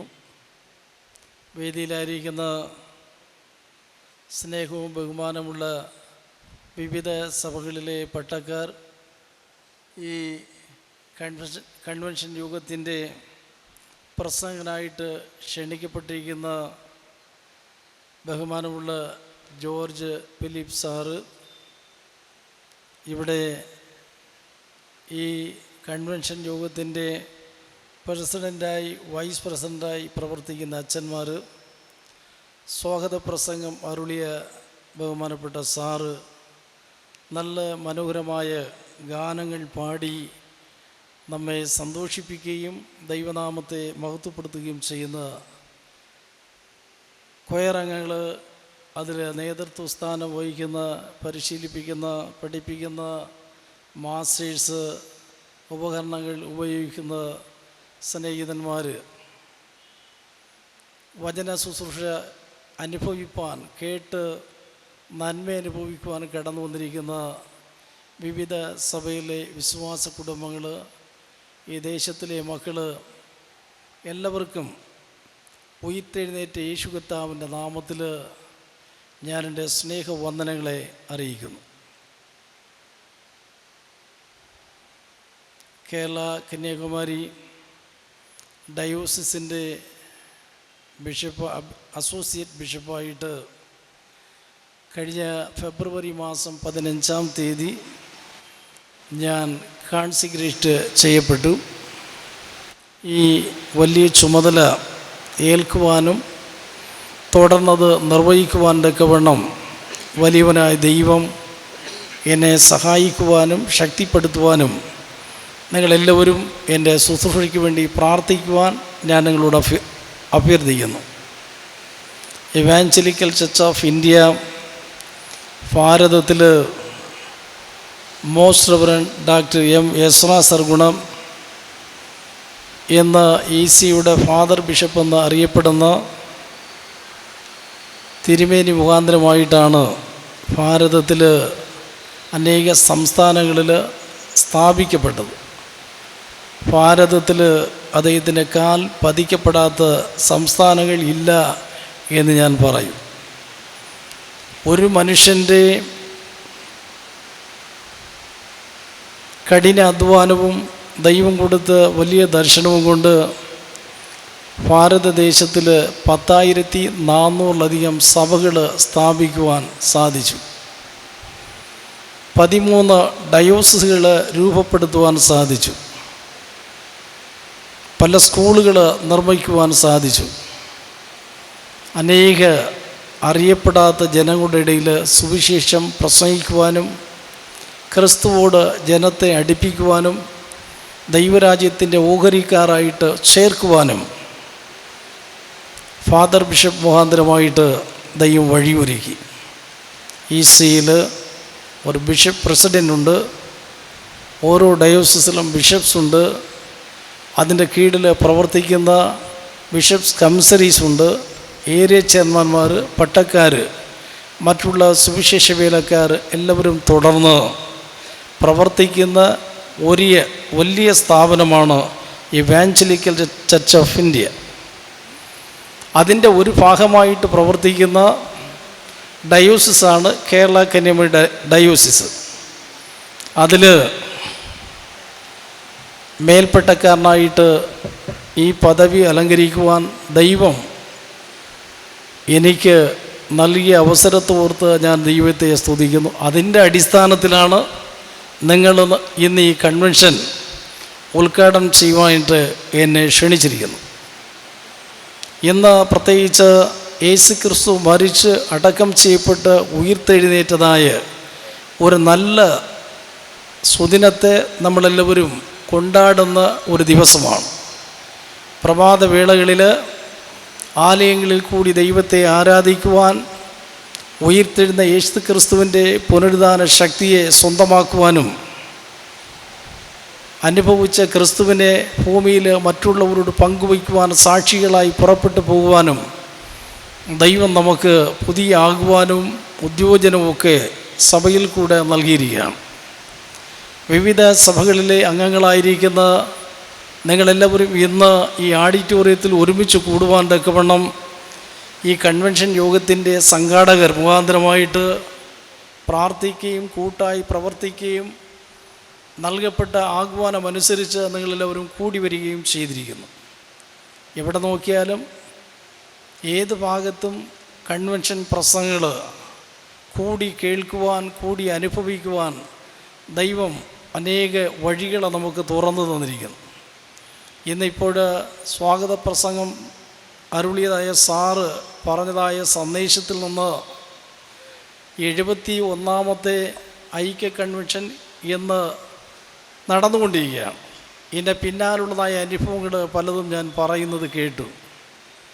ഈ പ്രദേശത്തിലെ സഭകളിൽ കൂടെ ആരാധിക്കുന്ന മക്കൾ കൂടി വന്ന ഈ കൺവെൻഷൻ യോഗത്തിൽ ചുട്ടയോട് ഒടുങ്കോട് പങ്കെടുത്ത് ആരാധിച്ച് ഉയർത്തെഴുന്നേറ്റ് യേശു ക്രിസ്തുവിനാൽ മാനസാന്തരപ്പെട്ട് മറുരൂപപ്പെട്ട് ദൈവ സ്നേഹം അനുഭവിച്ച് ദൈവവചനത്തിൻ്റെ അടിസ്ഥാനത്തിൽ വളർത്തപ്പെട്ട് കുടുംബങ്ങളിലെ മക്കൾ ഇന്ന് ഭൂമിയിൽ ഉയർന്ന നിലകളിലും ഉന്നത സ്ഥാനങ്ങളിലും ഇരിക്കുന്നു എന്നുള്ളതായ ഒരു നല്ല സാക്ഷ്യം എനിക്ക് കേൾക്കുവാൻ കഴിഞ്ഞു. അതോർത്ത് ഞാൻ ദൈവത്തിൽ നന്ദി കരയറ്റുന്നു. ഇന്ന് രാത്രിയിൽ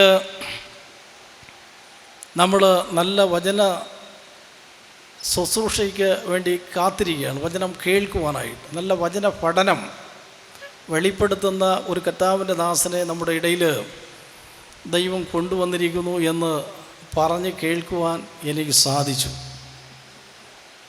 യേശു ക്രിസ്തു ഭൂമിയിൽ ജനിച്ചപ്പോൾ ലോകത്തിൽ കൊടുക്കപ്പെട്ട ഒരു സന്ദേശം ലൂക്കോസ് എഴുതിയ സുവിശേഷം 2-ാം അധ്യായം 10-ാമത്തെ വാക്യം നമ്മളെല്ലാവരും മനഃപ്പാഠം ചെയ്യുന്ന വാക്യമാണ്. ആവർത്തിച്ച് നമ്മൾ കേൾക്കുന്നതും ഉപയോഗിക്കുന്നതും വാക്യം. സ്വർഗത്തിലെ ദൂതൻ ഭൂമിയിൽ വെളിപ്പെട്ട് വയൽ പ്രദേശത്ത് നിന്ന് ഇരുന്ന ആട്ടിടിയന്മാരോട് ഒരു നല്ല സന്ദേശം അറിയിച്ചു. അത്യുന്നതത്തിൽ ദൈവത്തിന് മഹത്വം, ഭൂമിയിൽ നിങ്ങൾക്ക് സമാധാനം. ഇന്ന് കർത്താവായ ക്രിസ്തു എന്ന രക്ഷിതാവ് നിങ്ങൾക്ക് വേണ്ടി ജനിച്ചിരിക്കുന്നുവെന്ന് ഒരു പാടി ദൈവത്തെ മഹത്വപ്പെടും. ഒരു സമാധാനത്തിൻ്റെ സന്തോഷത്തിൻ്റെ സന്ദേശം ക്രിസ്തുവിൻ്റെ ജനനത്തിൽ കൂടെ നൽകപ്പെട്ടു. അതുപോലെ യേശു ക്രിസ്തു മരിച്ച് അടക്കം ചെയ്യപ്പെട്ട് ഉയർത്തെഴുന്നേറ്റതിന് ശേഷം കല്ലറ തേടി വന്നതായ അമ്മമാർ, സ്ത്രീകൾ യേശുവിൻ്റെ ശരീരത്തെ കാണുവാനും സുഗന്ധവർക്കം പൂശുവാനും വേണ്ടി അതിരാവിലെ നേരം പുലരുന്ന മുൻപായിട്ട് തേടി വന്നു.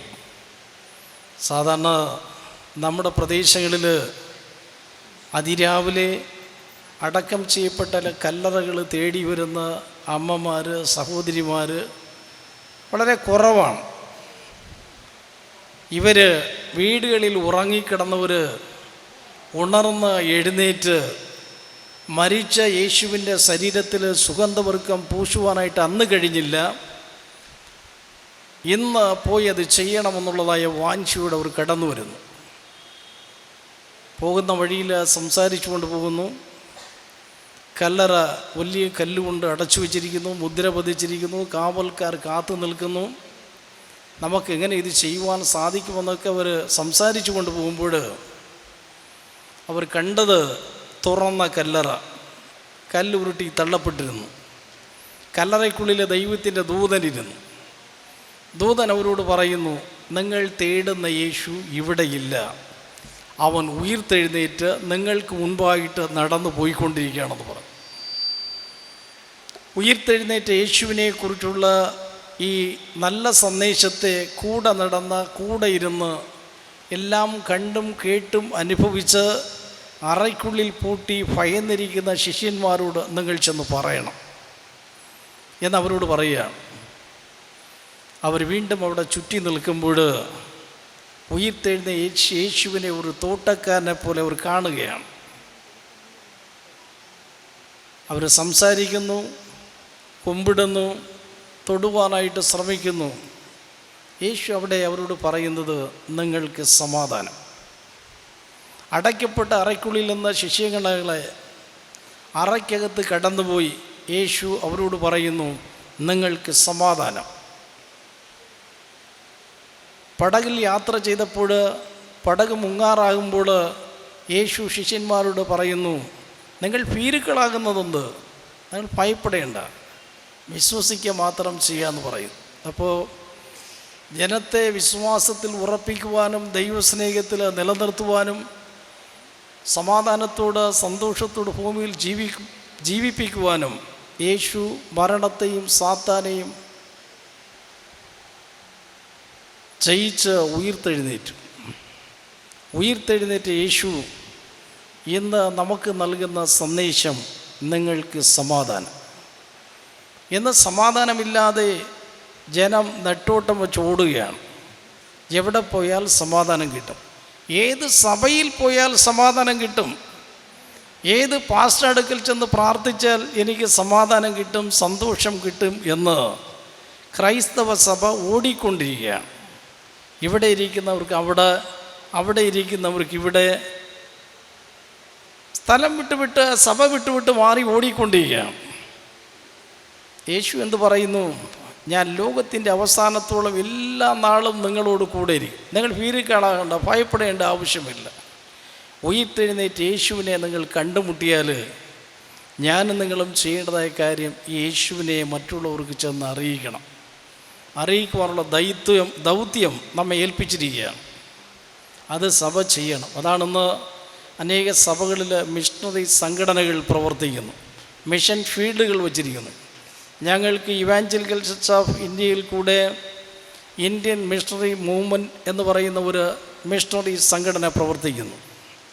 1300-ലധികം മിഷണറികൾ വിവിധ സംസ്ഥാനങ്ങളിൽ വടക്കേ ഇന്ത്യയിൽ പ്രവർത്തിച്ചു വരികയാണ്. ജാർഖണ്ഡിൽ ചില വർഷങ്ങൾക്ക് മുൻപ് ജേക്കബ് രാജ് എന്ന് പറഞ്ഞ ഒരു യുവ സഹോദരൻ കുടുംബമായിട്ട് ഭാര്യയും ഒരു കൊച്ചു മോനും കൂടെ ഉയർത്തെഴുന്നേറ്റ് യേശുവിനാൽ തൊടപ്പെട്ട് മാനസാന്തരപ്പെട്ട് രൂപാന്തരം പ്രാപിച്ച് ക്രിസ്തുവിൻ്റെ സ്നേഹം ഉൾക്കൊണ്ട് അത് അറിയപ്പെടാത്ത ജനങ്ങൾക്ക് കൊടുക്കുവാൻ വേണ്ടി അവിടെ ചെന്ന് പ്രവർത്തനം ആരംഭിച്ചു. ഗ്രാമമായിട്ട് പോയി സംസാരിക്കുവാൻ തുടങ്ങി. അത് ജാർഖണ്ഡിലെ ജനങ്ങളെല്ലാം ശ്രദ്ധിച്ചു. ഗ്രാമത്തിലെ ആളുകൾ ശ്രദ്ധിക്കുവാൻ തുടങ്ങി. ഗ്രാമത്തിലിരിക്കുന്ന ഗ്രാമത്തിൻ്റെ തലവനെന്ന് പറയുന്ന നേതൃത്വ സ്ഥാനത്തിരിക്കുന്ന മനുഷ്യൻ അദ്ദേഹത്തോട് പറഞ്ഞു, ഇവിടെ നിൻ്റെ യേശുവും വേണ്ട, നിൻ്റെ പ്രസംഗവും വേണ്ട, ഇവിടെ നിന്ന് പോയിക്കൊള്ളണമെന്ന് പറഞ്ഞു. അദ്ദേഹം അപ്പോൾ ഉടനെ പറഞ്ഞു, ഞാൻ ഭാരതത്തിലെ ഒരു പൗരനാണ്, ഇന്ത്യയിലെ പൗരനാണ്. എനിക്ക് എവിടെ താമസിക്കുവാനും ഏത് ദൈവത്തെ ആരാധിക്കുവാനും ഏത് ദൈവത്തെക്കുറിച്ച് പ്രസംഗിക്കുവാനും എനിക്ക് സ്വാതന്ത്ര്യമുണ്ട്. ഞാനിവിടെ നിന്ന് പോവുകയില്ല, ഇവിടെ തന്നെ ഇരിക്കുമെന്ന് പറഞ്ഞു. അന്ന് ജാർഖണ്ഡിൽ ഗ്രാമങ്ങളിൽ ആ കാലത്ത് നമ്മളിന്ന് കാണുന്നത് പോലത്തെ വീടുകളില്ല. ഓല കൊണ്ട് കെട്ടിയതായ കുടിലുകൾ, കൂരയും ഓല, ചുവരും ഓല, കതകും ഓല, അങ്ങനെ ഓല കൊണ്ട് കെട്ടിയതായ വീടുകൾ.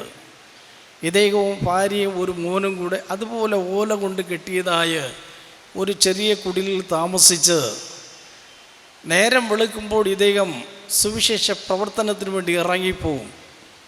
ഉയർത്തെഴുന്നേറ്റ് യേശുവിൻ്റെ പുനരുദ്ധാന ശക്തി അദ്ദേഹത്തെ അടങ്ങി ഒതുങ്ങിയിരിക്കുവാനായിട്ട് അനുവദിക്കുകയില്ല. ഗ്രാമങ്ങളിൽ ചെന്ന് സുവിശേഷം വ്യക്തിപരമായിട്ട് ആളുകളെ സന്ദർശിച്ച് പറഞ്ഞുകൊണ്ടിരുന്നു. പല ആളുകളെ വച്ച് നേതൃസ്ഥാനത്തിരിക്കുന്ന മനുഷ്യൻ അദ്ദേഹത്തെ തടുത്തു. ഇനി നിർത്തണം, ഇവിടെ നിന്ന് പോകണമെന്ന് പറഞ്ഞു. അദ്ദേഹം അത് നിർത്തിയില്ല. പിന്നെ അത് തുടരുവാൻ അടുത്തടുത്ത ഗ്രാമങ്ങളിലേക്ക് പോകാൻ തുടങ്ങി. അങ്ങനെ ചെല്ലുമ്പോൾ ഒരു ഗ്രാമത്തിൽ വീട്ടിൽ നിന്ന് പോയാൽ 4 ദിവസം 5 ദിവസം കഴിഞ്ഞിട്ടാണ് മടങ്ങി വരുന്നത്. വീട്ടിൽ യുവ പ്രായത്തിലിരിക്കുന്ന സഹോദരി, ആ ഭാര്യയും ഒരു കൊച്ചു മോനുമേ ഉള്ളൂ. ആ സന്ദേശം ഈ ഗ്രാമത്തിൻ്റെ നേതൃസ്ഥാനത്തിരിക്കുന്ന മനുഷ്യൻ അറിഞ്ഞു. അവൻ ഇവിടെ ഇല്ല, ആഴ്ചയ്ക്കൊരിക്കലാണ് വരുന്നത് എന്ന് പറഞ്ഞ്. അതറിഞ്ഞപ്പോൾ അവൻ ഉടനെ എന്ത് ചെയ്തെന്ന് പറഞ്ഞാൽ അവൻ്റെ പിന്നാലെ ഉള്ളതായ യൗവനക്കാരെ വിളിച്ചുകൂട്ടി, ക്രിസ്തു വിരോധികളെ ഒരുമിച്ച് കൂട്ടി അവർക്കെല്ലാം മദ്യം കൊടുത്ത്, അവരെ പണവും മദ്യവും കൊടുത്ത് അവരെ പ്രേരിപ്പിച്ച് നിങ്ങളിന്ന് രാത്രിയിൽ ആ സുവിശേഷകൻ്റെ വീട്ടിൽ ചെന്ന് അവൻ്റെ ഭാര്യയെ ബലാത്സംഗം ചെയ്യണം. അവളെ എന്ത് വേണം നിങ്ങൾക്ക് സ്വാതന്ത്ര്യമായിട്ട് ചെയ്യാം. ആ കുടിൽ തീ വെച്ച് ഇരിക്കണം, മോനെയും അവളെയും കൊല്ലണം എന്ന് പറഞ്ഞ് മദ്യം കൊടുത്ത് പണം കൊടുത്ത് പറഞ്ഞയക്കുകയാണ്. രാത്രിയിൽ ആ കുടിൽ മുഴുവനും ആ യുവാക്കൾ വന്ന് വളഞ്ഞു ആക്രമിക്കുവാനായിട്ട് ശ്രമം നടത്തുകയാണ്. അമ്മ ഉറങ്ങുന്നു, മകൻ ഉറങ്ങുന്നു, ഒന്നും അറിയുന്നില്ല. സുവിശേഷകൻ അന്യഗ്രാമത്തിലിരിക്കുകയാണ്. ആക്രമിക്കുവാനായിട്ട് അടുത്ത് വരുമ്പോൾ സ്വർഗത്തിലെ ദൈവം അത് കാണുന്നു. ഉയിർത്തെഴുന്നേറ്റിൻ്റെ യേശുവിൻ്റെ പുനരുദ്ധാന ശക്തി അവിടെ വെളിപ്പെടുകയാണ്.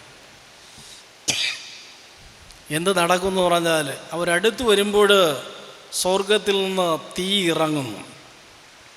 ആ കുടിലിൻ്റെ 2 സൈഡിലും 2 തീ നാളങ്ങൾ ഇറങ്ങി നിൽക്കുന്നു. 2 തൂണുകളായിട്ടത് മാറുന്നു. അത് കത്തി ജ്വലിച്ചുകൊണ്ടേ നിൽക്കുകയാണ്. കടന്നു വന്ന യുവാക്കൾക്ക് ഈ കുടിലിൻ്റെ അടുത്ത് വരുവാനായിട്ട് സാധിക്കുന്നില്ല. അവരാഗ്രഹിച്ച ആക്രമണം നടത്തുവാനായിട്ട് അവരെ കൊണ്ട് കഴിയുന്നില്ല. കുറേ സമയം അവർ കാത്തു നിന്നു. കൊച്ചു മോൻ ഉറക്കമുണർന്ന് അവൻ ആ ഓല നീക്കിയപ്പോൾ വെളിയിൽ തൂണുകൾ നിൽക്കുകയാണ്. ആളുകളുടെ ശബ്ദം കേൾക്കുന്നു. അമ്മ സുഖമായിട്ട് ഉറങ്ങുകയാണ്. ഇവൻ അമ്മയെ തട്ടി ഉണർത്തി കാര്യം പറഞ്ഞു. ഇവർ 2 പേരും അകത്തിരുന്ന് ഓല നീക്കി അതുവഴി നോക്കിക്കൊണ്ടേയിരിക്കുകയാണ്. ഇവർക്കൊന്നും തന്നെ ചെയ്യുവാൻ സാധിച്ചില്ല. എല്ലാവരും തിരിച്ച് മടങ്ങിപ്പോയി. എല്ലാവരും തിരിച്ചു മടങ്ങിപ്പോയി. ആ തീ തൂണ് അന്ന് രാത്രി മുഴുവനും ആ കുടിലിൻ്റെ ചുറ്റും അങ്ങനെ 2 തൂണുകളും 2 സൈഡിലും നിന്നു. അന്ന് രാത്രിയിൽ പോയി സന്ദേശം ആ ഗ്രാമത്തിൻ്റെ നേതാവോടുകൂടെ അറിയിച്ചു. അവനന്ന് രാത്രി ഉറങ്ങിയില്ല. ചില നാളുകൾ അവന് ഉറക്കം വന്നില്ല. അവനെക്കൊണ്ട് ഉറങ്ങുവാൻ കഴിയുന്നില്ല. അവൻ അസ്വസ്ഥത. അവൻ ഈ സുവിശേഷകനെ വിളിച്ചു. എന്നാ കാര്യം, എന്ത് സംഭവിച്ചു? സുവിശേഷകൻ ഒന്നും അറിഞ്ഞില്ല. വീട്ടിൽ വന്നപ്പോഴാണ് അമ്മയും മകനും പറയുന്നത്. അവനോട് സുവിശേഷം പറഞ്ഞു. ഉയിർത്തെഴുന്നേറ്റ യേശുവിനെ മനുഷ്യൻ്റെ പാപത്തിൻ്റെ പരിഹാരത്തിനു വേണ്ടി സ്വസ്ഥത നഷ്ടപ്പെട്ട് സുഖമില്ലാതെ സന്തോഷമില്ലാതെ സമാധാനം ഇല്ലാതെ നിത്യ നരകത്തിന് ഓടിക്കൊണ്ടിരിക്കുന്ന മനുഷ്യവർഗത്തെ വീണ്ടെടുക്കുവാൻ വേണ്ടി യേശു കർത്താവ് ഈ ഭൂമിയിൽ മനുഷ്യനായി ജാതം ചെയ്തതും കാൽവരി ക്രൂശിൽ ബലിയായി തീർന്നതും രക്തം ചൊരിഞ്ഞ് മരിച്ചതും അടക്കം ചെയ്യപ്പെട്ട് ഉയിർത്തെഴുന്നേറ്റതുമായ ഈ സന്ദേശം ആ ഗ്രാമത്തിൻ്റെ നേതൃത്വ സ്ഥാനത്തിരിക്കുന്ന മനുഷ്യനോടുകൂടെ ഈ ജേക്കബ് റോയ് രാജ് എന്ന് പറയുന്ന ആ സുവിശേഷകൻ പറഞ്ഞു. അവനത് വിശ്വസിക്കുകയും അംഗീകരിക്കുകയും ചെയ്തു. ഗ്രാമത്തിലെല്ലാ മക്കളോടും പറഞ്ഞു, ഇവർ പ്രസംഗിക്കുന്ന യേശു ജീവിക്കുന്ന യേശു. അവൻ മുഖാന്തരമല്ലാതെ യേശു മുഖാന്തരമല്ലാതെ ആർക്കും രക്ഷ പ്രാപിക്കുവാൻ കഴിയില്ല. നിങ്ങളെല്ലാവരും ഈ ജേക്കബ് രാജ് പ്രസംഗിക്കുന്ന യേശുവിനെ അംഗീകരിക്കണമെന്ന് പറഞ്ഞു. പ്രിയപ്പെട്ട ദൈവത്തിൻ്റെ മക്കളെ, നമ്മളെല്ലാവരും ഉയിർത്തെഴുന്നേറ്റ യേശുവിനെ കാലിയായ കല്ലറയിൽ ചെന്ന് നോക്കിയിട്ട് കണ്ടു മിണ്ടാതിരിക്കുന്നവരായിട്ടല്ല, ചെന്ന് മറ്റുള്ളവരോടുകൂടെ അറിയിക്കുന്നവരായിരിക്കണം. ഈ കൺവെൻഷൻ അതിന് നിങ്ങൾക്ക് മുഖാന്തരമായി തീരണം. ഈ ഒരു മനുഷ്യൻ മാനസാന്തരപ്പെട്ടതുകൊണ്ട് പല ഗ്രാമങ്ങളിൽ അദ്ദേഹം ഈ മനുഷ്യനോട് കൂടെ ചെന്ന് സുവിശേഷം പ്രസംഗിക്കുവാൻ ഒരു സപ്പോർട്ട് ചെയ്യുന്ന മനുഷ്യനായിട്ട് മാറി. ചില മാസങ്ങൾക്കുള്ളിൽ 7000 ആളുകൾ മാനസാന്തരപ്പെട്ട് ജ്ഞാനസ്നാനപ്പെട്ട് സഭയോട് ചേർക്കപ്പെട്ടു എന്ന് പഴയ ചരിത്രം പഠിപ്പിക്കുന്നു. ഇന്ന് രാത്രിയിൽ ഈ കൺവെൻഷൻ യോഗത്തിൽ കടന്നു വന്നിരിക്കുന്ന നിങ്ങളെല്ലാവരും സുവിശേഷ തൽപരരായിട്ട് ഉൾക്കൊള്ളുന്നവരായി മാത്രമല്ല അത് കൊടുക്കുന്നവരായിട്ട് മാറണം. യേശുവിനെ മറ്റുള്ളവർക്ക് കൊടുക്കുന്ന മക്കളായിട്ട് മാറണം. നിങ്ങളുടെ മക്കളെ അതിനായിട്ട് നിങ്ങൾ പഠിപ്പിക്കണം, ട്രെയിൻ ചെയ്യണം. എന്ന് സാറ് പറഞ്ഞതുപോലെ ഉന്നത വിദ്യാഭ്യാസം നേടി ഉയർന്ന സ്ഥലങ്ങളിൽ വരുന്നത് വളരെ സന്തോഷം. അതിൻ്റെ നന്മകൾ ശരിയായിട്ട് സുവിശേഷകൻ്റെ വേലയ്ക്ക് വേണ്ടി സുവിശേഷത്തിൻ്റെ പ്രബല്യത്തിന് വേണ്ടി ഉയർത്തെഴുന്നേറ്റ് യേശുവിനെ ദേശത്തിന് കൊടുക്കുവാൻ വേണ്ടി ഉപയോഗിക്കുവാൻ നിങ്ങൾ മുന്നിൽ വരണം എന്ന് ഞാൻ ആഹ്വാനം ചെയ്യുകയാണ്. ഉയർത്തെഴുന്നേറ്റ് യേശു പറയുന്നു, നിങ്ങൾക്ക് സമാധാനത്തിൻ്റെ സന്ദേശം നമുക്ക് നൽകുന്നു. നമ്മൾ സമാധാന പ്രഭുവിനെ മറ്റുള്ളവർക്ക് കൊടുക്കുവാൻ വിളിക്കപ്പെട്ടവരെന്നുള്ളത് പറയാം, മറക്കരുത്. പിതാവിൻ്റെയും പുത്രൻ്റെയും പരിശുദ്ധാത്മാവിൻ്റെയും നാമത്തിൽ 71ാമത്തെ കാഞ്ഞിരകുളം കൺവെൻഷൻ ഞാൻ ഉദ്ഘാടനം ചെയ്തതായി പ്രഖ്യാപിച്ച് എൻ്റെ വാക്കുകളെ ചുരുക്കുന്നു. ദൈവം നമ്മെ അനുഗ്രഹിക്കട്ടെ. ഈ സ്ഥലത്ത് ഇപ്രകാരം കടന്നു വരുവാൻ എനിക്ക് ലഭിച്ച അവസരത്തെ ഓർത്ത് ഞാൻ ദൈവത്തിന് സ്തോത്രം ചെയ്യുന്നു. ഈ ഇന്നത്തെ കൺവെൻഷൻ്റെ അധ്യക്ഷപദം അലങ്കരിക്കുന്ന ബഹുമാനപ്പെട്ട അച്ഛൻ, അതുപോലെ തന്നെ ഈ കൺവെൻഷൻ്റെ ഭാരവാഹികളായിട്ടുള്ള പ്രിയപ്പെട്ടവർ, ഉദ്ഘാടനം ചെയ്തതായിട്ടുള്ള ബഹുമാന്യ ബിഷപ്പ്, അതുപോലെ തന്നെ ഇന്ന് എന്നെ കേൾക്കുന്ന എല്ലാ പ്രിയപ്പെട്ടവരുമേ, എല്ലാവരോടുമുള്ള സ്നേഹവും സന്തോഷവും പ്രത്യേകിച്ച് ഈ ഈസ്റ്റർ സുദിനത്തിൽ ഞാൻ അറിയിക്കട്ടെ. ഇവിടെ ഓർപ്പിച്ചതുപോലെ ഇതിനു മുൻപ് ഞാൻ ഇവിടെ വന്നത് 2006 ഏതാണ്ട് 20 വർഷങ്ങൾക്ക് ശേഷമാണ് ഞാൻ വരുന്നത്. 20 വർഷം ഇവിടെ ആയിരുന്നു എന്ന് നിങ്ങളിൽ ചിലരെങ്കിലും ഇപ്പോൾ ചിന്തിക്കുന്നുണ്ടാകാം. അത് ഞാൻ കേരളത്തിന് വെളിയിലായിരുന്നു 25 വർഷമായിട്ട് ശുശ്രൂഷിച്ചത്. ഞാൻ ഡൽഹിയിലായിരുന്നു. അതിനുശേഷം കഴിഞ്ഞ 1-2 വർഷങ്ങളായിട്ട് ഞാൻ കേരളത്തിലേക്ക് വരികയും ഇപ്പോൾ കേരളത്തിൽ ആകുന്നു പ്രധാനമായിട്ടും പ്രവർത്തിക്കുന്നു. നിങ്ങളിൽ പലരും അറിയുന്നത് പോലെ റേഡിയോയിലൂടെ ഏതാണ്ട് 35 വർഷം ദൈവവചനം പഠിപ്പിക്കുവാനായിട്ട് സാധിച്ചു.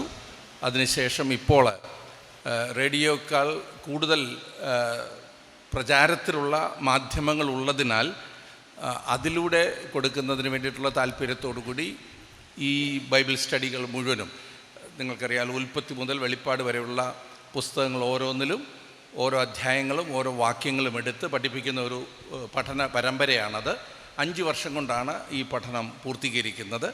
അങ്ങനെ ചെയ്തുകൊണ്ടിരിക്കുകയാണ്, അത് വീഡിയോ ചെയ്തുകൊണ്ടിരിക്കുകയാണ്. അതുകൊണ്ട് തന്നെ കൂടുതൽ സമയം അതിനു വേണ്ടിയിട്ട് ചെലവഴിക്കേണ്ടതായിട്ടുണ്ട്. നിങ്ങളുടെ പ്രാർത്ഥനയെ അപേക്ഷിക്കുന്നു. അതുപോലെ തന്നെ ഇവിടെ നേരത്തെ സ്വാഗതം ചെയ്ത പ്രിയ സാർ ഓർപ്പിച്ചതുപോലെ നിങ്ങളെല്ലാവരും അത് കേൾക്കുവാനായിട്ട് സമയമെടുക്കണം. യൂട്യൂബിലുണ്ട്, ടി വിയിലുണ്ട്.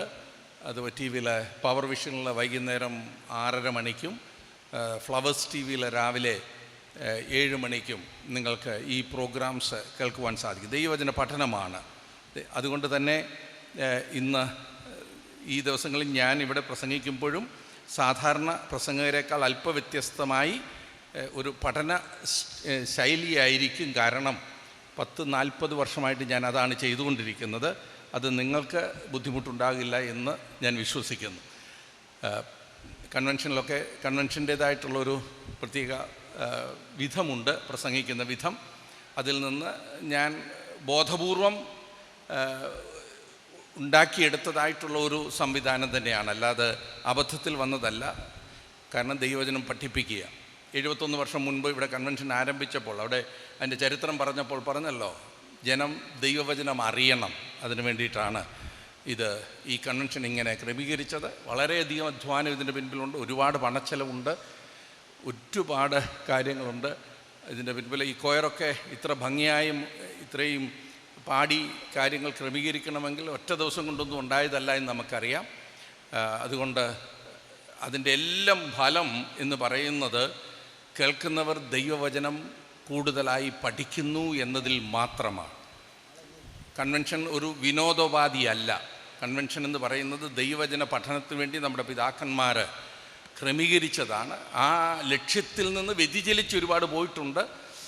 എന്നാൽ നമുക്ക് ഈ വർഷത്തെ കൺവെൻഷൻ ഒരു അനുഗ്രഹമായി തീരാനായിട്ട് പ്രാർത്ഥിക്കാം. ഈസ്റ്റർ ദിനമാണല്ലോ.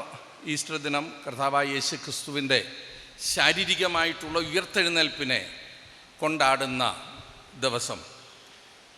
ഈസ്റ്റർ ദിവസം കർത്താവിൻ്റെ ശാരീരികമായ ഉയർത്തെഴുന്നേൽപ്പ് ലോക ചരിത്രത്തിലെ തന്നെ ഏറ്റവും വലിയ സംഭവമാണ്.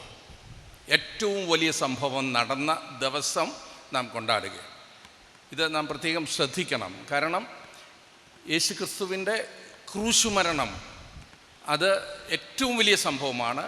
അതിൻ്റെ ക്ലൈമാക്സ് എന്ന് പറയുന്നത് അതാണ് ഉയർത്തെഴുന്നേൽപ്പെന്ന് പറയുന്നത്. ഈ രണ്ട് കാര്യങ്ങൾ കർത്താവായ യേശുക്രിസ്തുവിൻ്റെ ജീവചരിത്രമാണല്ലോ വാസ്തവത്തിൽ 4 സുവിശേഷങ്ങൾ എഴുതിയിരിക്കുന്നത്. 89 അധ്യായങ്ങളിൽ യേശുവിൻ്റെ ജീവചരിത്രമാണ് എഴുതിയിരിക്കുന്നത്. മത്തായി, മർക്കോസ്, ലൂക്കോസ്, യോഹന്നാൻ എഴുതുമ്പോൾ ഈ 4 സുവിശേഷങ്ങളിലുമായി 89 അധ്യായങ്ങളുണ്ട്. ഈ 89 അധ്യായങ്ങളിൽ 4 അധ്യായങ്ങളിൽ മാത്രമേ ആദ്യത്തെ 30 വർഷത്തെക്കുറിച്ച് പരാമർശിക്കുന്നുള്ളൂ. 4 അധ്യായം മാത്രമേ 30 വർഷത്തിന് വേണ്ടി ചെലവഴിച്ചിട്ടുള്ളൂ. വെറും 4 അധ്യായം. 85 അധ്യായങ്ങൾ പറയുന്നത് യേശുക്രിസ്തുവിൻ്റെ ബാക്കിയുള്ള 3 വർഷത്തെ ശുശ്രൂഷയെക്കുറിച്ചാണ്. അതിൽ തന്നെ 27 അധ്യായങ്ങൾ സംസാരിക്കുന്നത് ഒടുവിലത്തെ 8 ദിവസത്തെ സംഭവിക്കുന്ന വിവരം മാത്രമാണ്. 27 അധ്യായങ്ങൾ. അപ്പം ബൈബിളിലെ തന്നെ 4000 വർഷത്തെ ചരിത്രമാണ് ബൈബിളിലുള്ളത്. ബൈബിളിലെ തന്നെ ഏറ്റവും പ്രസക്തമായ ഭാഗമാണ്, അതിൻ്റെ ക്ലൈമാക്സാണ് വാസ്തവത്തിൽ നാം ഇന്ന് കൊണ്ടാടുന്നത്. ക്രിസ്തീയ വിശ്വാസത്തിൻ്റെ നെടുംതൂൺ എന്ന് വേണമെങ്കിൽ വിശേഷിപ്പിക്കാം യേശു ക്രിസ്തുവിൻ്റെ ശാരീരികമായ ഉയർത്തെഴുന്നേൽപ്പ്. ഞാനങ്ങനെ പറഞ്ഞതിൻ്റെ കാരണം, ഈ ഉയർത്തെഴുന്നേൽപ്പ് ബൈബിളിൽ പറയുന്നത് പോലെ സംഭവിച്ചിട്ടില്ല എന്ന് സ്ഥാപിക്കാൻ സാധിച്ചാൽ അത് ക്രിസ്തീയത്വത്തിൻ്റെ തന്നെ നിലനിൽപ്പിനെ ബാധിക്കും. കാരണം ഉയർത്തെഴുന്നേറ്റ ക്രിസ്തു ആയിരുന്നു ആദിമ അപ്പോസ്തലന്മാരും പ്രസംഗകരും എല്ലാം പ്രസംഗിച്ചത്. അവരാണ്ടിലൊരിക്കലല്ല അത് പ്രസംഗിച്ചത്, എല്ലാ പ്രസംഗത്തിലും അവരുടേത് അതായിരുന്നു, ഉയർത്തെഴുന്നേറ്റ ക്രിസ്തു. മറ്റെല്ലാം ഒരു വിധത്തിൽ അല്ലെങ്കിൽ വേറൊരു വിധത്തിൽ മറ്റു മതങ്ങൾക്ക് അവകാശപ്പെടാം. മനുഷ്യാവതാരം മറ്റു മതങ്ങൾക്ക് അവകാശപ്പെടാം, മരണം മറ്റു മതങ്ങൾക്ക് അവകാശപ്പെടാം, നല്ല പഠിപ്പീര് മറ്റു മതങ്ങൾക്ക് അവകാശപ്പെടാം, നല്ല അത്ഭുത പ്രവർത്തനങ്ങൾ മറ്റു മതങ്ങൾക്ക് അവകാശപ്പെടാം. എന്നാൽ ഉയർത്തെഴുന്നേൽപ്പ് വരുമ്പോൾ ലോകചരിത്രത്തിൽ വേറെ ഒരു വ്യക്തിക്കും അവകാശപ്പെടുവാൻ സാധിക്കാത്ത ഒന്നാകുന്നു കർത്താവായ യേശു ക്രിസ്തുവിൻ്റെ ഉയർത്തെഴുന്നേൽപ്പ്. കൊരിന്ത്യർക്കെഴുതിയ 1-ാം ലേഖനം 15-ാം അധ്യായത്തിൻ്റെ 17-ാം വാക്യത്തിൽ അതുകൊണ്ടാണ് വിശുദ്ധ പൗലോസ് പറയുന്നത്, ക്രിസ്തു ഉയർത്തെഴുന്നേറ്റിട്ടില്ല എങ്കിൽ നിങ്ങളുടെ വിശ്വാസം വ്യർത്ഥമാകുന്നു, ഞങ്ങളുടെ പ്രസംഗം വ്യർത്ഥമാകുന്നു. പറയുകയാണ്, ക്രിസ്തു ഉയർത്തെഴുന്നേറ്റിട്ടില്ല എങ്കിൽ ഈ പറയുന്ന വിശ്വാസമെന്ന് പറയുന്നത് മുഴുവൻ അത് പ്രയോജനരഹിതം, വ്യർത്ഥമാകുന്നു എന്നാ പറഞ്ഞ. അതുകൊണ്ട് തന്നെ ഈ ഒരു വസ്തുത, ഈ കർത്താവായ യേശുക്രിസ്തുവിൻ്റെ ശാരീരികമായ ഉയർത്തെഴുന്നേൽപ്പ് അങ്ങനെ സംഭവിച്ചിട്ടില്ല എന്ന് സ്ഥാപിക്കുവാൻ ആദ്യ ദിവസം തൊട്ടേ പരിശ്രമമുണ്ട്. ഇത് നാം പ്രത്യേകം ശ്രദ്ധിക്കണം. കാരണം അത് നമ്മുടെയൊക്കെ വിശ്വാസത്തിൻ്റെ ഏറ്റവും പ്രധാനപ്പെട്ട ഒരു ഘടകമാകുന്നു. 3 പ്രധാനപ്പെട്ട സിദ്ധാന്തങ്ങൾ അല്ലെങ്കിൽ തിയറികളാണ് അതിൻ്റെ പിൻപിലുള്ളത്. ഒന്നാമത്തെ തിയറി ഇംഗ്ലീഷിൽ പറയും സൂൺ തിയറി എന്ന് പറയും. സൂൺ തിയറി എന്ന് പറഞ്ഞാൽ അത് ഇപ്രകാരമാണ് പറയുന്നത്, കർത്താവായ യേശുക്രിസ്തു ക്രൂശിൽ കിടന്നപ്പോൾ അവൻ മരിച്ചില്ല, അവന് ഈ പുളിച്ച വീഞ്ഞ് കുടിച്ചപ്പോൾ അവൻ മയങ്ങിപ്പോയി, ബോധക്ഷയം സംഭവിച്ചു. അത് കഴിഞ്ഞ് അവനെ കൊണ്ടുവന്ന് കല്ലറയിൽ വെച്ച് അവിടുത്തെ കുന്തുരുക്കവും അവിടുത്തെ ഈ നല്ല അന്തരീക്ഷമൊക്കെ ആയിരുന്നപ്പോൾ അവൻ റിവൈവ് ഉണർന്നിട്ട് അവൻ കല്ല് നീക്കി അവിടെ നിന്ന് എഴുന്നേറ്റു, നടന്ന് നമ്മുടെ കാശ്മീരി വന്നു.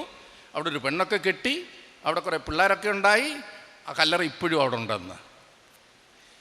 ഈ പറയുന്ന പാർട്ടികളെ ആരെയെങ്കിലും യേശു അനുഭവിച്ചതായിട്ടുള്ള ആ ക്രൂശുമരണത്തിലൂടെ എത്ര മണിക്കൂറുണ്ടെന്ന് അറിയാം, 24 മണിക്കൂറോളം അവനെ മനുഷ്യനല്ല എന്ന് തോന്നത്തക്കവണ്ണം അടിച്ച് അവനെ മുറിവേൽപ്പിച്ച് ആകെ പ്രശ്നമായി ഒടുവിൽ 6 മണിക്കൂർ ക്രൂശിൽ കിടന്നിട്ട്, ഈ 6 മണിക്കൂർ ക്രൂശിൽ കിടന്നിട്ട് ഏറ്റവും ഒടുവിൽ യോഹന്നാൻ രേഖപ്പെടുത്തുമ്പോൾ യോഹന്നാൻ പറയുകയാണ്, ഒരു പടയാളി അവൻ്റെ വിലാപ്പുറത്ത് കുത്തിയപ്പോൾ ഒരു തുള്ളി രക്തവുമില്ലായിരുന്നു. രക്തവും വെള്ളവും രക്തമെന്നല്ല പറയുന്നത്, രക്തവും വെള്ളവും വെളിയിൽ വന്നു. അപ്പം ഈ സമർത്ഥിക്കുന്ന ആളുകൾ ഒരു തുള്ളി രക്തവുമില്ലാതെ ജീവിക്കുമെന്നാണോ പറയുന്നത്? മണ്ടത്തരത്തിൻ്റെ അങ്ങേയറ്റമില്ലേ?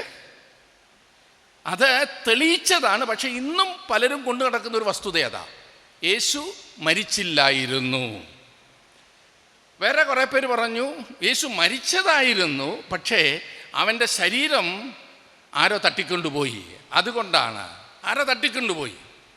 കിഡ്നാപ്പിംഗ് തിയറി എന്നതിന് പറയുന്നത്. കിഡ്നാപ്പ് യേശുവിൻ്റെ ശരീരം ആരോ തട്ടിക്കൊണ്ടുപോയി.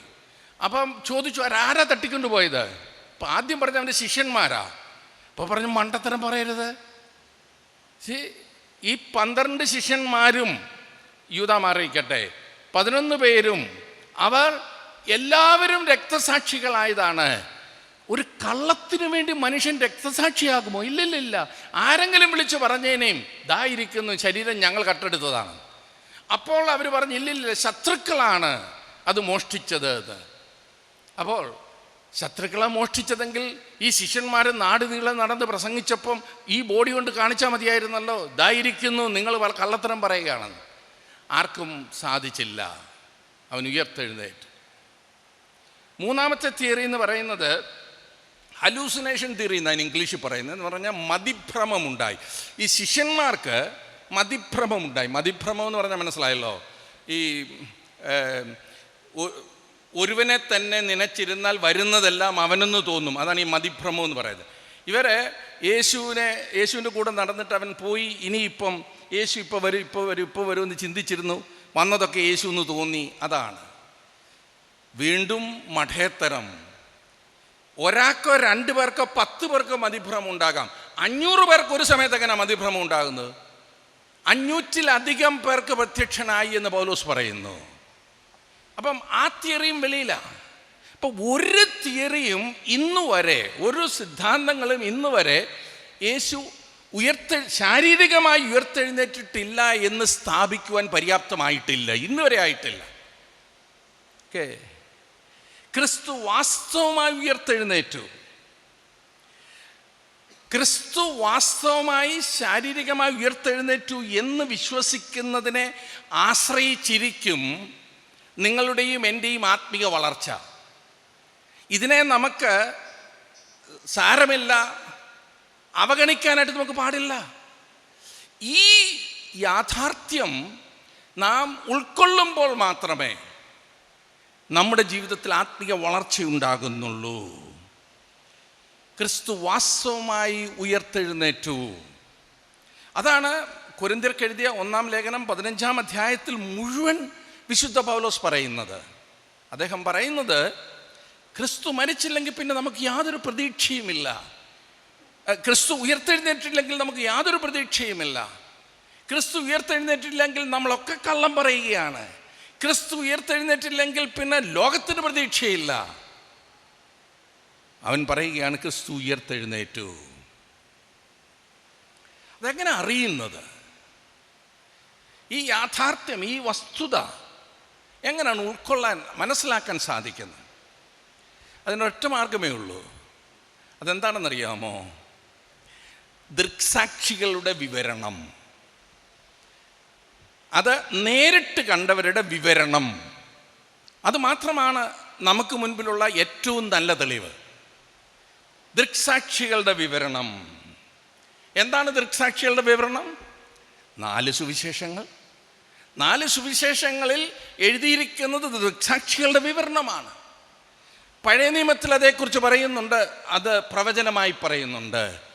പൗലോസ് തൻ്റെ ലേഖനങ്ങളിലെല്ലാം അത് വീണ്ടും വീണ്ടും ഉറപ്പിച്ചു പറയുന്നുണ്ട്. താൻ ക്രിസ്തുവിനെ കണ്ടതാണ് അവൻ പറയുന്നുണ്ട്. അപ്പോൾ ദൃക്സാക്ഷികളുടെ വിവരണം, സുവിശേഷങ്ങൾ. ഇന്ന് ക്രിസ്തീയ സമൂഹത്തിന് പറ്റിയിരിക്കുന്ന ഏറ്റവും വലിയൊരു പ്രശ്നം എന്താണെന്ന് ചോദിച്ചു കഴിഞ്ഞാൽ, ഈ വചനം അത് ഒന്ന് കാര്യപ്രസക്തമായി അറിയില്ല, അറിയാമെങ്കിൽ തന്നെ നാം അത്ര ഗൗരവമാക്കാറില്ല. ഈ വചനം ദൈവം മനുഷ്യന് നമുക്ക് തന്നിരിക്കുന്നതായിട്ടുള്ള ഈ വചനം നമ്മൾ വിശ്വസിക്കുന്നുവോ എന്നുള്ളതിനെ ആശ്രയിച്ചിരിക്കും നമ്മുടെ ആത്മിക വളർച്ച. ഈ വചനം നാം വിശ്വസിക്കുന്നുണ്ടോ? ദൈവത്തിൻ്റെ വചനമാകുന്ന ബൈബിൾ അത് സത്യമാകുന്നു. ബൈബിൾ മുഴുവൻ സത്യമാകുന്നു. അതിലെ ഓരോ പുസ്തകവും, അതിലെ ഓരോ അധ്യായവും, അതിലെ ഓരോ വാക്യങ്ങളും, അതിലെ ഓരോ വാക്കുകളും ദൈവത്തിൽ നിന്ന് നേരിട്ട് വന്നതാണ്. അത് ബൈബിൾ പറയുന്ന ഈ പറഞ്ഞിരിക്കുന്നതെല്ലാം ദൈവത്തിൽ നിന്ന് നേരിട്ട് വന്നതാണ്. അതുകൊണ്ടാണ് നമ്മുടെ പിതാക്കന്മാർ ഇത്രയധികം അധ്വാനം ചെയ്ത് ഈ കൺവെൻഷൻ നടത്തിക്കൊണ്ടിരുന്നത്. ഇന്നത്തെ സൗകര്യങ്ങളൊന്നും അവർക്കുണ്ടായിരുന്നില്ലല്ലോ. അവർ ചെയ്തതിൻ്റെ ഉദ്ദേശം അതായിരുന്നു. അവർക്ക് ആ കാഴ്ചപ്പാടുണ്ടായിരുന്നു.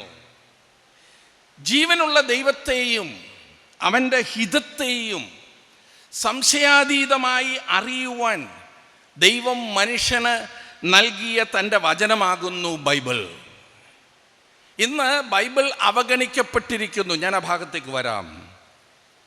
ബൈബിൾ സത്യമാകുന്നു.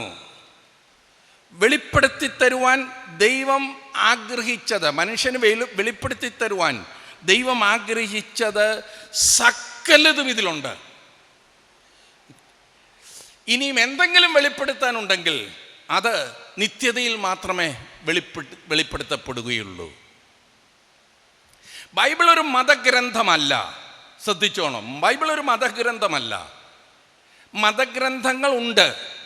മതഗ്രന്ഥങ്ങളൊക്കെ മനുഷ്യരെഴുതിയതാണ്. അതിൽ നല്ല നല്ല പഠിപ്പീരുകളുണ്ട്, നല്ല നല്ല ആലോചനകളുണ്ട്. അത് മനുഷ്യരെഴുതിയതാണ്. എന്നാൽ ബൈബിൾ എഴുതിയത് മനുഷ്യനല്ല, ദൈവത്തിൻ്റെ വചനമാണ്. എങ്ങനെ അറിയുന്നത്? 2000 പ്രാവശ്യം നേരിട്ടും വീണ്ടും 2000 പ്രാവശ്യം പരോക്ഷമായും പറയുന്ന, അതായത് 4000 പ്രാവശ്യം ഈ പുസ്തകത്തിൽ പറഞ്ഞിരിക്കുന്ന ഒരു വാചകമുണ്ട്. യഹോവ അരുളി ചെയ്തു, യഹോവ അരുളി ചെയ്തു, യഹോവ മോശയോട് അരുളി ചെയ്തു, യഹോവ അഹ്റോനോട് അരുളി ചെയ്തു, യഹോവ ദാവീദിനോട് അരുളി ചെയ്തു, യഹോവ അരുളി ചെയ്തു. 4000 പ്രാവശ്യം. ലോകത്തിൽ ഒരൊറ്റ പുസ്തകം കാണിക്ക് 10 പ്രാവശ്യം അങ്ങനെ പറഞ്ഞിട്ടുള്ള കാണിക്ക് ഇല്ല. 4000 പ്രാവശ്യം, 31,000 വാക്യങ്ങളുള്ള ഈ പുസ്തകത്തിൽ 4000 പ്രാവശ്യം പറയുന്ന ഒരു വാചകമാണ് യഹോവ. ദൈവം അരുളി ചെയ്തു. ഇത് ദൈവം അരുളി ചെയ്തതാണ്. അപ്പം ഇതൊരു മതഗ്രന്ഥമല്ല പ്രിയമുള്ളവരെ. എങ്ങനെയോ അറിഞ്ഞോ അറിയാതെ നമ്മുടെ പലരും അങ്ങനെ ചിന്തിക്കാറുണ്ട്. ഇത് ദൈവത്തിൻ്റെ വചനമാണ്. ദൈവത്തിന് മനുഷ്യനോട് പറയുവാൻ ഉള്ള കാര്യങ്ങൾ മുഴുവൻ രേഖപ്പെടുത്തിയിരിക്കുന്നതാണ് ബൈബിൾ എന്ന് പറയുന്നത്. പരിശുദ്ധാത്മാവ് ലേഖകനായിരുന്ന് എഴുതിയ ഈ പുസ്തകത്തിൻ്റെ മുഴുവൻ അധികാരവും ദൈവത്തിനാണ്. പരിശുദ്ധാത്മാവാണ് ഇതിൻ്റെ ലേഖകൻ. അവൻ മനുഷ്യനെ ഉപയോഗിച്ചു എന്നേ ഉള്ളൂ. അതുകൊണ്ട് തന്നെ ഈ പുസ്തകത്തോടുള്ള നമ്മുടെ പ്രതികരണം പോലിരിക്കും, മനുഷ്യൻ്റെ പ്രതികരണം പോലിരിക്കും അവൻ്റെ നിത്യത എവിടെയാണ് ചെലവഴിക്കാൻ പോകുന്നത് എന്ന്. ഈ പുസ്തകത്തോടുള്ള പ്രതികരണം പോലെ ഇരിക്കും നമ്മുടെ നിത്യത. സ്വർഗത്തിലാണോ പോകുന്നത്, നരകത്തിലാണോ പോകുന്നതെന്ന് തീരുമാനിക്കുന്നത് ഇതിനോടുള്ള പ്രതികരണം പോലിരിക്കും. ഗൗരവമുള്ള വിഷയമല്ലേ? നമ്മുടെ വിശ്വാസത്തിനും പെരുമാറ്റ രീതികൾക്കും ആധാരമായിട്ടുള്ള, അടിസ്ഥാനമായിട്ടുള്ള ഒരേ ഒരു കാര്യം ദൈവത്തിൻ്റെ വചനമാകുന്ന ബൈബിളാകുന്നു. അതുകൊണ്ട് ഞാൻ പറയട്ടെ, ഇത് വളരെ ഗൗരവമായിട്ട് എടുക്കണം. യേശു ഉയർത്തെഴുന്നേറ്റില്ല എന്ന് പറയുമ്പോൾ സാരമില്ല, ഒഴിഞ്ഞു പോയേക്കാം എന്ന് ചിന്തിക്കുന്ന പ്രവണതയല്ല. എനിക്കറിയാം, കാരണം ഞാൻ മനസ്സിലാക്കി ദൈവത്തിൻ്റെ വചനത്തിൽ അത് കൃത്യമായി വ്യക്തമായി പറഞ്ഞിട്ടുണ്ട്. അതുകൊണ്ട് തന്നെ ദൈവം കഴിഞ്ഞാൽ പിന്നെ ഒരു മനുഷ്യന് ലഭിക്കുന്ന ഏറ്റവും വലിയ നിധിയാണ് ബൈബിൾ എന്ന് പറയുന്നത്. ദൈവം കഴിഞ്ഞാൽ പിന്നെ മനുഷ്യന് ലഭിച്ചിട്ടുള്ള ഏറ്റവും വലിയ നിധിയാണ്. ഇത് മറന്നു പോകരുത്. നമ്മുടെ പിതാക്കന്മാരൊക്കെ അങ്ങനെ കണ്ടിരുന്നു. അവർ അനുഗ്രഹിക്കപ്പെട്ടു. നാം എങ്ങനെ കാണുന്നു എന്നുള്ളത് ഇന്ന് ചിന്തിക്കേണ്ട വിഷയമാണ്. ഇതുമായി ബന്ധപ്പെട്ട് 2-3 കാര്യങ്ങൾ ഞാൻ പറയാം. ബൈബിളിനെ നമ്മൾ ചിന്തിക്കുമ്പോൾ, ദൈവവചനത്തെ നാം ചിന്തിക്കുമ്പോൾ 2-3 കാര്യങ്ങൾ നാം കൃത്യമായി മനസ്സിലാക്കിയിരിക്കണം. ഒന്ന്, ബൈബിൾ ദൈവശ്വാസീയമാണ്. ഗോഡ് ബ്രീത്ഡ് എന്ന ഇംഗ്ലീഷിൽ പറയുന്നത്. തിമോഥെയോസിന് എഴുതിയ 2-ാം ലേഖനം 3-ാം അധ്യായം 16-ാം വാക്യത്തിൽ വായിക്കുന്നത് ദൈവം ശ്വസിച്ചു എന്നാ. ദൈവശ്വാസീയം, ദൈവം ശ്വസിച്ചതാണ് ബൈബിൾ. എല്ലാ തിരുവെഴുത്തും ദൈവശ്വാസീയമാകിയാൽ ദൈവത്തിൻ്റെ മനുഷ്യൻ സകല സൽപ്രവൃത്തിക്കും വക പ്രാപിച്ച് തികഞ്ഞവനാകേണ്ടതിന് ഉപദേശത്തിനും ശാസനത്തിനും ഗുണീകരണത്തിനും നീതിയിലെ അഭ്യാസത്തിനും പ്രയോജനമുള്ളതാകും. ദൈവം ശ്വസിച്ചതാണ് ഈ പറയുന്നതായിട്ടുള്ള ബൈബിൾ, ദൈവത്തിൻ്റെ വചനം. വളരെ കൃത്യമായിട്ട് അത് പറയുന്നുണ്ട്. പത്രോസ് എഴുതിയ 2-ാം ലേഖനം അതിൻ്റെ 21-ാം അധ്യായത്തിൻ്റെ 20-21 വാക്യങ്ങളിൽ നാം വായിക്കുന്നത്.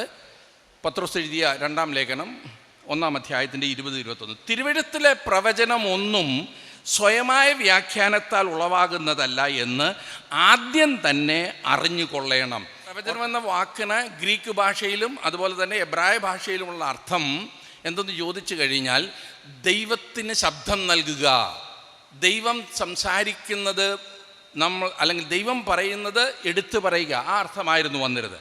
അപ്പോൾ പത്രോസ് പറയുകയാണ്, തിരുവെഴുത്തിലെ പ്രവചനമൊന്നും സ്വയമായ വ്യാഖ്യാനത്താൽ ഉളവാകുന്നതല്ല എന്ന് ആദ്യം തന്നെ അറിഞ്ഞുകൊള്ളണം. പ്രവചനം ഒരിക്കലും മനുഷ്യൻ്റെ ഇഷ്ടത്താൽ വന്നതല്ല, ദൈവകൽപ്പനയാൽ മനുഷ്യർ പരിശുദ്ധാത്മ നിയോഗം പ്രാപിച്ചിട്ട് സംസാരിച്ചത്. അത്ര എത്ര കൃത്യമായിട്ടാണ് പറയുന്നത്. സ്വയപ്രേരണയാൽ വന്നതല്ല, ഏതോ ആത്മീയ നിലവാരത്തിൽ പ്രചോദിതമായവരാൽ എഴുതപ്പെട്ടതല്ല ബൈബിൾ. ഞാൻ വീണ്ടും പറയട്ടെ, ഏതോ ആത്മീയ നിലവാരത്തിൽ അതല്ല. പിന്നെ ദൈവത്തിൻ്റെ പരിശുദ്ധാത്മാവ് അത് ഓരോരുത്തർക്ക് കൊടുത്തത്. ദൈവകൽപ്പനയാൽ മനുഷ്യൻ പരിശുദ്ധാത്മ നിയോഗം പ്രാപിച്ചിട്ട് സംസാരിച്ചത് അത്രേ. അതിനെയാണ് ഇൻസ്പിറേഷൻ എന്ന് ഇംഗ്ലീഷിൽ പറയും, ഇൻസ്പിറേഷൻ. അപ്പോൾ വ്യാഖ്യാനമെന്ന് ഇവിടെ പറഞ്ഞിരിക്കുന്നത് ഒരു മനുഷ്യൻ്റെയും മനസ്സിൽ തോന്നിയതല്ല എന്ന അർത്ഥത്തിലാണ്. അപ്പം ബൈബിൾ എന്ന് പറയുന്നത് ദൈവത്തിൻ്റെ പരിശുദ്ധാത്മാവിനാൽ ഇൻസ്പയർഡാണ്, ദൈവാത്മപ്രേരിതം, ദൈവനിശ്വാസ്യം. ഈ ഇൻസ്പിറേഷൻ ആരോ പറഞ്ഞതായിട്ടുള്ളൊരു ഉദാഹരണമുണ്ട്. എന്തെന്ന് ചോദിച്ചാൽ ഒരു പായ്ക്കപ്പൽ പോലെയാണ്. നമ്മളിന്ന് പായ്ക്കപ്പൽ അധികം കാണാറില്ല. പായ്ക്കപ്പൽ അത് കാറ്റെങ്ങോട്ടത് അടിക്കുന്നോ അങ്ങോട്ടത് മൂവ് ചെയ്യും. പായ്ക്കപ്പലിന് അതിൻ്റെതായി ഒരു വിധത്തിലും മൂവ് ചെയ്യാൻ സാധിക്കത്തില്ല. കാറ്റടിക്കുന്നു അതിനനുസരിച്ച് എന്ന് പറഞ്ഞതുപോലെയാണ് ബൈബിൾ എഴുതിയ ഓരോരുത്തരും ദൈവത്തിൻ്റെ പരിശുദ്ധാത്മാവ് അവരോട് പറഞ്ഞത് എഴുതി, അത്രമാത്രം.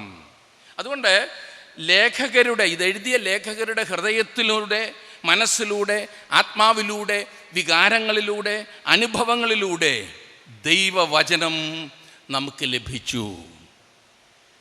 ചില ആളുകൾ പഠിപ്പിക്കാറുണ്ട് ദൈവവചനം ഈ പ്രേരണ അല്ലെങ്കിൽ ഇൻസ്പിറേഷൻ എന്ന് പറയുന്നത് വാക്കുകൾക്കല്ല, അതിനകത്ത് ദൂതിന് മാത്രമേ ഉള്ളൂ എന്ന്. വാക്കുകളില്ലാതെ ദൂതില്ലല്ലോ, മണ്ടത്തരമാണ് പറയുന്നത്. വാക്കുകളില്ലാതെ ദൂതില്ല. വേറെ കുറേ പേര് പറഞ്ഞു ആത്മീയ കാര്യങ്ങളിൽ മാത്രമേ ദൈവനിശ്വാസ്യതയുള്ളൂ. ആത്മീയ കാര്യങ്ങളിലല്ല. വളരെ കൃത്യമായി പറയുന്നുണ്ട് എല്ലാ കാര്യങ്ങളിലും. ചില ആളുകൾ പറയും 2000 വർഷങ്ങൾക്ക് മുൻപ് എഴുതി അവസാനിപ്പിച്ചതായി ഈ പുസ്തകം, അതിനുശേഷം ശാസ്ത്രം എത്രമാത്രം വളർന്നിരിക്കുന്നു. അപ്പം ശാസ്ത്രീയമായി കോമ്പറ്റബിൾ ആണോ? ശാസ്ത്രീയമായി ഇതിനെ നമുക്ക് മനസ്സിലാക്കാൻ സാധിക്കും? തീർച്ചയായിട്ടും. ശാസ്ത്രം എന്തു പറയുന്നു എന്ന് ബൈബിളിൻ്റെ വെളിച്ചത്തിൽ അന്വേഷിക്കണം, അപ്പോൾ മാത്രമേ സാധിക്കത്തുള്ളൂ. അല്ലാതെ ബൈബിൾ എന്തു പറയുന്നു എന്ന് ശാസ്ത്രം അത് തമ്മിൽ നാം പൊരുത്തമില്ലാതെ കൊണ്ടുവരരുത്. ഒരു ഉദാഹരണം ഞാൻ പറയാം. 1820 മുതൽ ജീവിച്ചിരുന്ന ഒരു മനുഷ്യനായിരുന്നു ഹെർബർട്ട് സ്പെൻസർ. ഒരു വലിയ ഒരു ശാസ്ത്രജ്ഞനായിരുന്നു ഹെർബർട്ട് സ്പെൻസർ. ഒരു 1902 നോബൽ പ്രൈസ് കിട്ടിയതായിട്ടുള്ള വ്യക്തിയാണ് ഈ ഹെർബർട്ട് സ്പെൻസർ. ദൈവവിശ്വാസമില്ലാത്തവനായിരുന്നു. ഈ നോബൽ പ്രൈസ് അദ്ദേഹത്തിന് കിട്ടുന്നത് ശാസ്ത്രത്തിൻ്റെ ഒരു വലിയ കണ്ടുപിടുത്തത്തിലാണ്. അദ്ദേഹം പറഞ്ഞു, ശാസ്ത്രത്തിൻ്റെ അടിസ്ഥാന ഘടകങ്ങൾ എന്ന് പറയുന്ന 5 കാര്യങ്ങളാണ്. അദ്ദേഹം പറയുകയാണ്, ശാസ്ത്രത്തിൻ്റെ അടിസ്ഥാന ഘടകങ്ങൾ 5 ഘടകങ്ങളാണ്, 5 കാര്യങ്ങളാണ്. 1 time, 2 force, 3 action, 4 space, 5 matter. മലയാളത്തിൽ പറഞ്ഞാൽ ടൈം സമയം അല്ലെങ്കിൽ കാലം, ഫോഴ്സ് ഊർജം, 3 ആക്ഷൻ പ്രവൃത്തി, 4 സ്പേസ് സ്ഥലം, മാറ്റർ പദാർത്ഥം. ഈ 5 ഘടകങ്ങളിലാണ് ശാസ്ത്രം നിൽക്കുന്നത് എന്ന് അദ്ദേഹം തെളിയിച്ചു. എന്നാൽ അദ്ദേഹം ജനിക്കുന്നതിന് 4000 വർഷം മുമ്പ് ബൈബിളിൽ അത് എഴുതി വെച്ചിട്ടുണ്ട്. അദ്ദേഹത്തിന് 1902 ഈ നോബൽ പ്രൈസ് കൊടുത്തതെന്ന് എനിക്കറിയില്ല. ബൈബിൾ ആരംഭിക്കുന്നത് എങ്ങനെ? ആദിയിൽ ദൈവം ആകാശവും ഭൂമിയും സൃഷ്ടിച്ചു. ആദി സമയം, ആദിയിൽ ദൈവം ഊർജം അല്ലെങ്കിൽ ഈ ഫോഴ്സ് എനർജി, ആക്ഷൻ സൃഷ്ടിച്ചു, സ്പേസ് ആകാശം, മാറ്റർ എന്ന് പറയുന്നത് ഭൂമി. അപ്പം ബൈബിള് ശാസ്ത്രത്തിനെതിരല്ല, പക്ഷെ ശാസ്ത്രം പലപ്പോഴും അബദ്ധം കാണിക്കുമ്പോഴാണ് ഈ പ്രോബ്ലം ഉണ്ടാകുന്നത്. കാരണം ഇതിനെ മുഴുവൻ സൃഷ്ടിച്ച ദൈവമാണ് ഇത് ഇൻസ്പയർ ചെയ്തത് എന്നാണ് പറയുന്നത്. വേറൊരു കാര്യം, ബൈബിൾ അപ്രമാദിത്യമാണ്. ഇംഗ്ലീഷിൽ പറയും ഇൻഫാലിബിളാണ്, തെറ്റില്ലാത്തതാണ്. എല്ലാ വിഷയങ്ങളിലും വ്യക്തമായ, സുരക്ഷിതമായ, വിശ്വസനീയമായ നിത്യസത്യ നിയമം മാത്രമല്ല മാർഗദർശി ആയിരിക്കത്തക്കവണ്ണം ദൈവപ്രേരിതമാണ് ബൈബിൾ. ബൈബിൾ 100% തെറ്റില്ലാത്തതാണ്, യാതൊരു തെറ്റുമില്ല. ഇനി അക്ഷരത്തെറ്റുണ്ടെങ്കിൽ അത് അച്ചടിച്ചവൻ്റെ കുഴപ്പമാണ്, അല്ലെങ്കിൽ പരിഭാഷപ്പെടുത്തിയവൻ്റെ കുഴപ്പമാണ്. ദൈവം പറഞ്ഞു കൊടുത്തതായിട്ടുള്ള വചനം അതുപോലെ തെറ്റില്ലാത്തതാണ്. നാം വായിച്ച 19-ാം സങ്കീർത്തനത്തിൻ്റെ 7-ാം വാക്യത്തിൽ വായിക്കുന്നു, ന്യായപ്രമാണം തികവുള്ളത്, കുറ്റമറ്റത് എന്നാണ് അർത്ഥം. 18-ാം സങ്കീർത്തനത്തിൻ്റെ 30-ാം വാക്യത്തിൽ വായിക്കുന്നു, ദൈവവചനം തികവുള്ളത്, കുറ്റമറ്റത്. അതുകൊണ്ടാണ് വെളിപ്പാട് പുസ്തകം എഴുതി അവസാനിപ്പിക്കുമ്പോൾ യോഹന്നാൻ പറഞ്ഞു, ഈ പുസ്തകത്തോട് അല്ലെങ്കിൽ ഈ വചനത്തോടുകൂടി ആരെങ്കിലും കൂട്ടിയാലും പ്രശ്നമാണ്, കുറച്ചാലും പ്രശ്നമാണ്. കൂട്ടാനും പാടില്ല, കുറയ്ക്കാനും പാടില്ല. വെളിപ്പാടുകൾക്ക് മുദ്രയിട്ടിരിക്കുന്നു. ഇനിയും ഒന്നും എഴുതണ്ട, തീർന്നു. ഇനിയും വെളിപ്പാടില്ല. ചില ആളുകൾ തെറ്റിച്ച് പഠിപ്പിക്കാറുണ്ട്. എന്താണെന്ന് ചോദിച്ചു കഴിഞ്ഞാൽ, എനിക്ക് വെളിപ്പെട്ടു. ആർക്കും ഒന്നും പുതുതായി വെളിപ്പെടുന്നില്ല ബൈബിളിൻ്റെ അർത്ഥത്തിൽ. നമുക്കിന്ന് കിട്ടുന്നത് പ്രകാശിപ്പിക്കൽ മാത്രമേ ഉള്ളൂ. വെളിപ്പെട്ട കാര്യങ്ങൾ നമുക്ക് പ്രകാശിപ്പിച്ചു തരിക, എൻലൈറ്റനിങ് മാത്രമേ ഉള്ളൂ. 3, ബൈബിൾ തെറ്റിക്കൂടാത്തതാണ്. ബൈബിളിലെ തെറ്റിക്കൂടായ്മ ഇനറൻ്റ് എന്ന് ഇംഗ്ലീഷിൽ പറയും. തിരുവചനത്തിലെ എല്ലാ വാക്കും സത്യമാകുന്നു. ദൈവശ്വാസീയമായ, ദൈവാത്മപ്രേരിതമായ ആദ്യ കയ്യെഴുത്ത് പ്രതിയിലെ സകല വാക്കുകളും തെറ്റില്ലാത്തതും വ്യാജമല്ലാത്തതും പിശകില്ലാത്തതും കൃത്യവും മാത്രമാകുന്നു. ദൈവശ്വാസീയമായ ആദ്യ കയ്യെഴുത്ത് പ്രതിയിലെ എല്ലാ വാക്കുകളും തെറ്റില്ലാത്തതാണ്, വ്യാജമല്ലാത്തതാണ്, പിശകില്ലാത്തതാണ്, കൃത്യമാണ്. സദൃശവാക്യങ്ങൾ 30-ന്റെ 5-6 വാക്യങ്ങളിൽ വളരെ കൃത്യമായി നാം അത് വായിക്കുന്നുണ്ട്. സങ്കീർത്തനങ്ങൾ 12-ന്റെ 6 അത് വായിക്കുന്നുണ്ട്. 119-ാം സങ്കീർത്തനത്തിൻ്റെ 140-ാം വാക്യത്തിൽ നാം അത് വായിക്കുന്നുണ്ട്. ഇപ്പം ബൈബിൾ തെറ്റിക്കൂടാത്തതാണ്. 4, ബൈബിൾ സർവപര്യാപ്തമാണ്. ഇംഗ്ലീഷിൽ പറയും ഓൾ സഫിഷ്യൻറ്റ്. നമ്മൾ വായിച്ച 19-ാം സങ്കീർത്തനത്തിൻ്റെ 7 മുതൽ 9 വരെയുള്ള വാക്യങ്ങളിൽ, 7, 8, 9 വാക്യങ്ങളിൽ ഇത് വളരെ കൃത്യമായി പറയുന്നുണ്ട്. നിന്റെ ന്യായപ്രമാണം തികവുള്ളതാകുന്നു, അത് പ്രാണനെ തണുപ്പിക്കുന്നു. ഒരു വ്യക്തിയെ രൂപാന്തരപ്പെടുത്തുവാൻ ശക്തമാണ്, അല്ലെങ്കിൽ വീണ്ടും ജനിപ്പിക്കുവാൻ ശക്തമാണ് ദൈവത്തിൻ്റെ വചനം. മാത്രമല്ല, ഒരു അല്പബുദ്ധിയെ ജ്ഞാനിയാക്കുന്നതാണ് ദൈവത്തിൻ്റെ വചനം. ദുഃഖിച്ചിരിക്കുന്ന ഹൃദയത്തിന് സന്തോഷം നൽകുന്നതാണ് ദൈവത്തിൻ്റെ വചനം. കണ്ണുകളെ പ്രകാശിപ്പിക്കുന്നതാണ്, നമുക്ക് മനസ്സിലാകാത്ത കാര്യങ്ങളെ മനസ്സിലാക്കി തരുന്നതാണ് ദൈവത്തിൻ്റെ വചനം. ദൈവത്തിൻ്റെ വചനം നമ്മെ ശുദ്ധീകരിക്കുന്നതാണ്. മാത്രമല്ല, ദൈവത്തിൻ്റെ വചനം എപ്പോഴും സത്യമാകുന്നു. നോക്കണേ, 6 കാര്യങ്ങൾ അവിടെ പറയുന്നുണ്ട്. ഒരു മനുഷ്യ ജീവിതത്തിൽ ആവശ്യമായ 6 അതിപ്രധാന കാര്യങ്ങൾ പറഞ്ഞിട്ട് പറയുകയാണ്, ദൈവത്തിൻ്റെ വചനം ഇതൊക്കെ നമുക്ക് സാധിപ്പിച്ചു തരും. അപ്പോൾ എബ്രായ ലേഖനം 4-ാം അധ്യായത്തിൻ്റെ 12-ാം വാക്യത്തിൽ നാം വായിക്കുന്നത്, എബ്രായർ 4:12 ദൈവത്തിൻ്റെ വചനം ഇരുവായ്ത്തലയുള്ള ഏതു വാളിനേക്കാളും മൂർച്ചയേറിയതും പ്രാണനെയും ആത്മാവിനെയും സന്ധിമജ്ജകളെയും വരെ തുളച്ചു ചെല്ലുന്നത്, അവന് മുൻപിൽ മറഞ്ഞിരിക്കുന്നതൊന്നുമില്ല. ബൈബിളിൻ്റെ ദൈവവിശ്വാസ്യതയോ, ഈ ഒരു വാചകം ഞാൻ പറയുന്നത് നിങ്ങളൊന്ന് ശ്രദ്ധിച്ച് കേട്ടാട്ടെ. ബൈബിളിൻ്റെ ദൈവശ്വാസീയതയോ, ബൈബിളിൻ്റെ അപ്രമാദിത്വമോ, ബൈബിളിൻ്റെ തെറ്റിക്കൂടായ്മയോ, ബൈബിളിൻ്റെ ആധികാരികതയോ അവിശ്വസിക്കുകയോ അവഗണിക്കുകയോ ചെയ്യുന്ന ഒരുവന് ക്രിസ്ത്യാനിയായിരിക്കാൻ അവകാശമില്ല. ഒരു ക്രിസ്ത്യാനി എന്ന് പറഞ്ഞാൽ ദൈവവചനമാകുന്ന ബൈബിളിനെ അതുപോലെ ദൈവവചനമായി അംഗീകരിക്കുകയാണ്. ഞാൻ വീണ്ടും പറയട്ടെ, ദൈവവചനമാകുന്ന ബൈബിളിൻ്റെ ദൈവാത്മപ്രേരിത അല്ലെങ്കിൽ ഇൻസ്പിറേഷനോ, അതിൻ്റെ ഇൻഫാലിബിലിറ്റിയോ അല്ലെങ്കിൽ അതിൻ്റെ അപ്രമാദിത്വമോ, അതിൻ്റെ ഇനറൻസിയോ അല്ലെങ്കിൽ തെറ്റില്ലായ്മയോ തെറ്റിക്കൂടായ്മയോ, അതിൻ്റെ ഓൾ സഫിഷ്യൻസി സർവപര്യാപ്തതയോ, അതിൻ്റെ ആധികാരികതയോ അവിശ്വസിക്കുകയോ സാരമില്ല എന്ന് കണ്ട് അവഗണിക്കുകയോ ചെയ്യുന്നവന് ഒരു ദൈവപൈതലായിരിക്കാൻ കഴിയില്ല.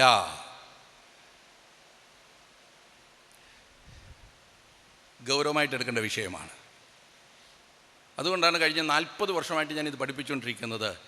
എത്ര നാൾ ജീവിക്കാൻ സാധിക്കും അത്രയും നാൾ ഇത് തന്നെ ചെയ്തുകൊണ്ടിരിക്കണം. കാരണം ഞാൻ വളർന്നു വന്നത് ആകെ തെറ്റിദ്ധരിച്ച് ആകെ ചിന്താക്കുഴപ്പത്തിലായിരുന്നു ഞാൻ വളർന്നു വന്നത്. നല്ല ക്രിസ്തീയ കുടുംബത്തിലായിരുന്നു, പ്രാർത്ഥിക്കുന്ന അപ്പച്ചനും അമ്മയൊക്കെ ആയിരുന്നു, വീട്ടിൽ തന്നെയായിരുന്നു ആരാധന, എല്ലാത്തിനും ഞാൻ മുൻപിലുണ്ടായിരുന്നു. പക്ഷെ ഞാൻ ആകെ ചിന്താക്കുഴപ്പത്തിലായിരുന്നു.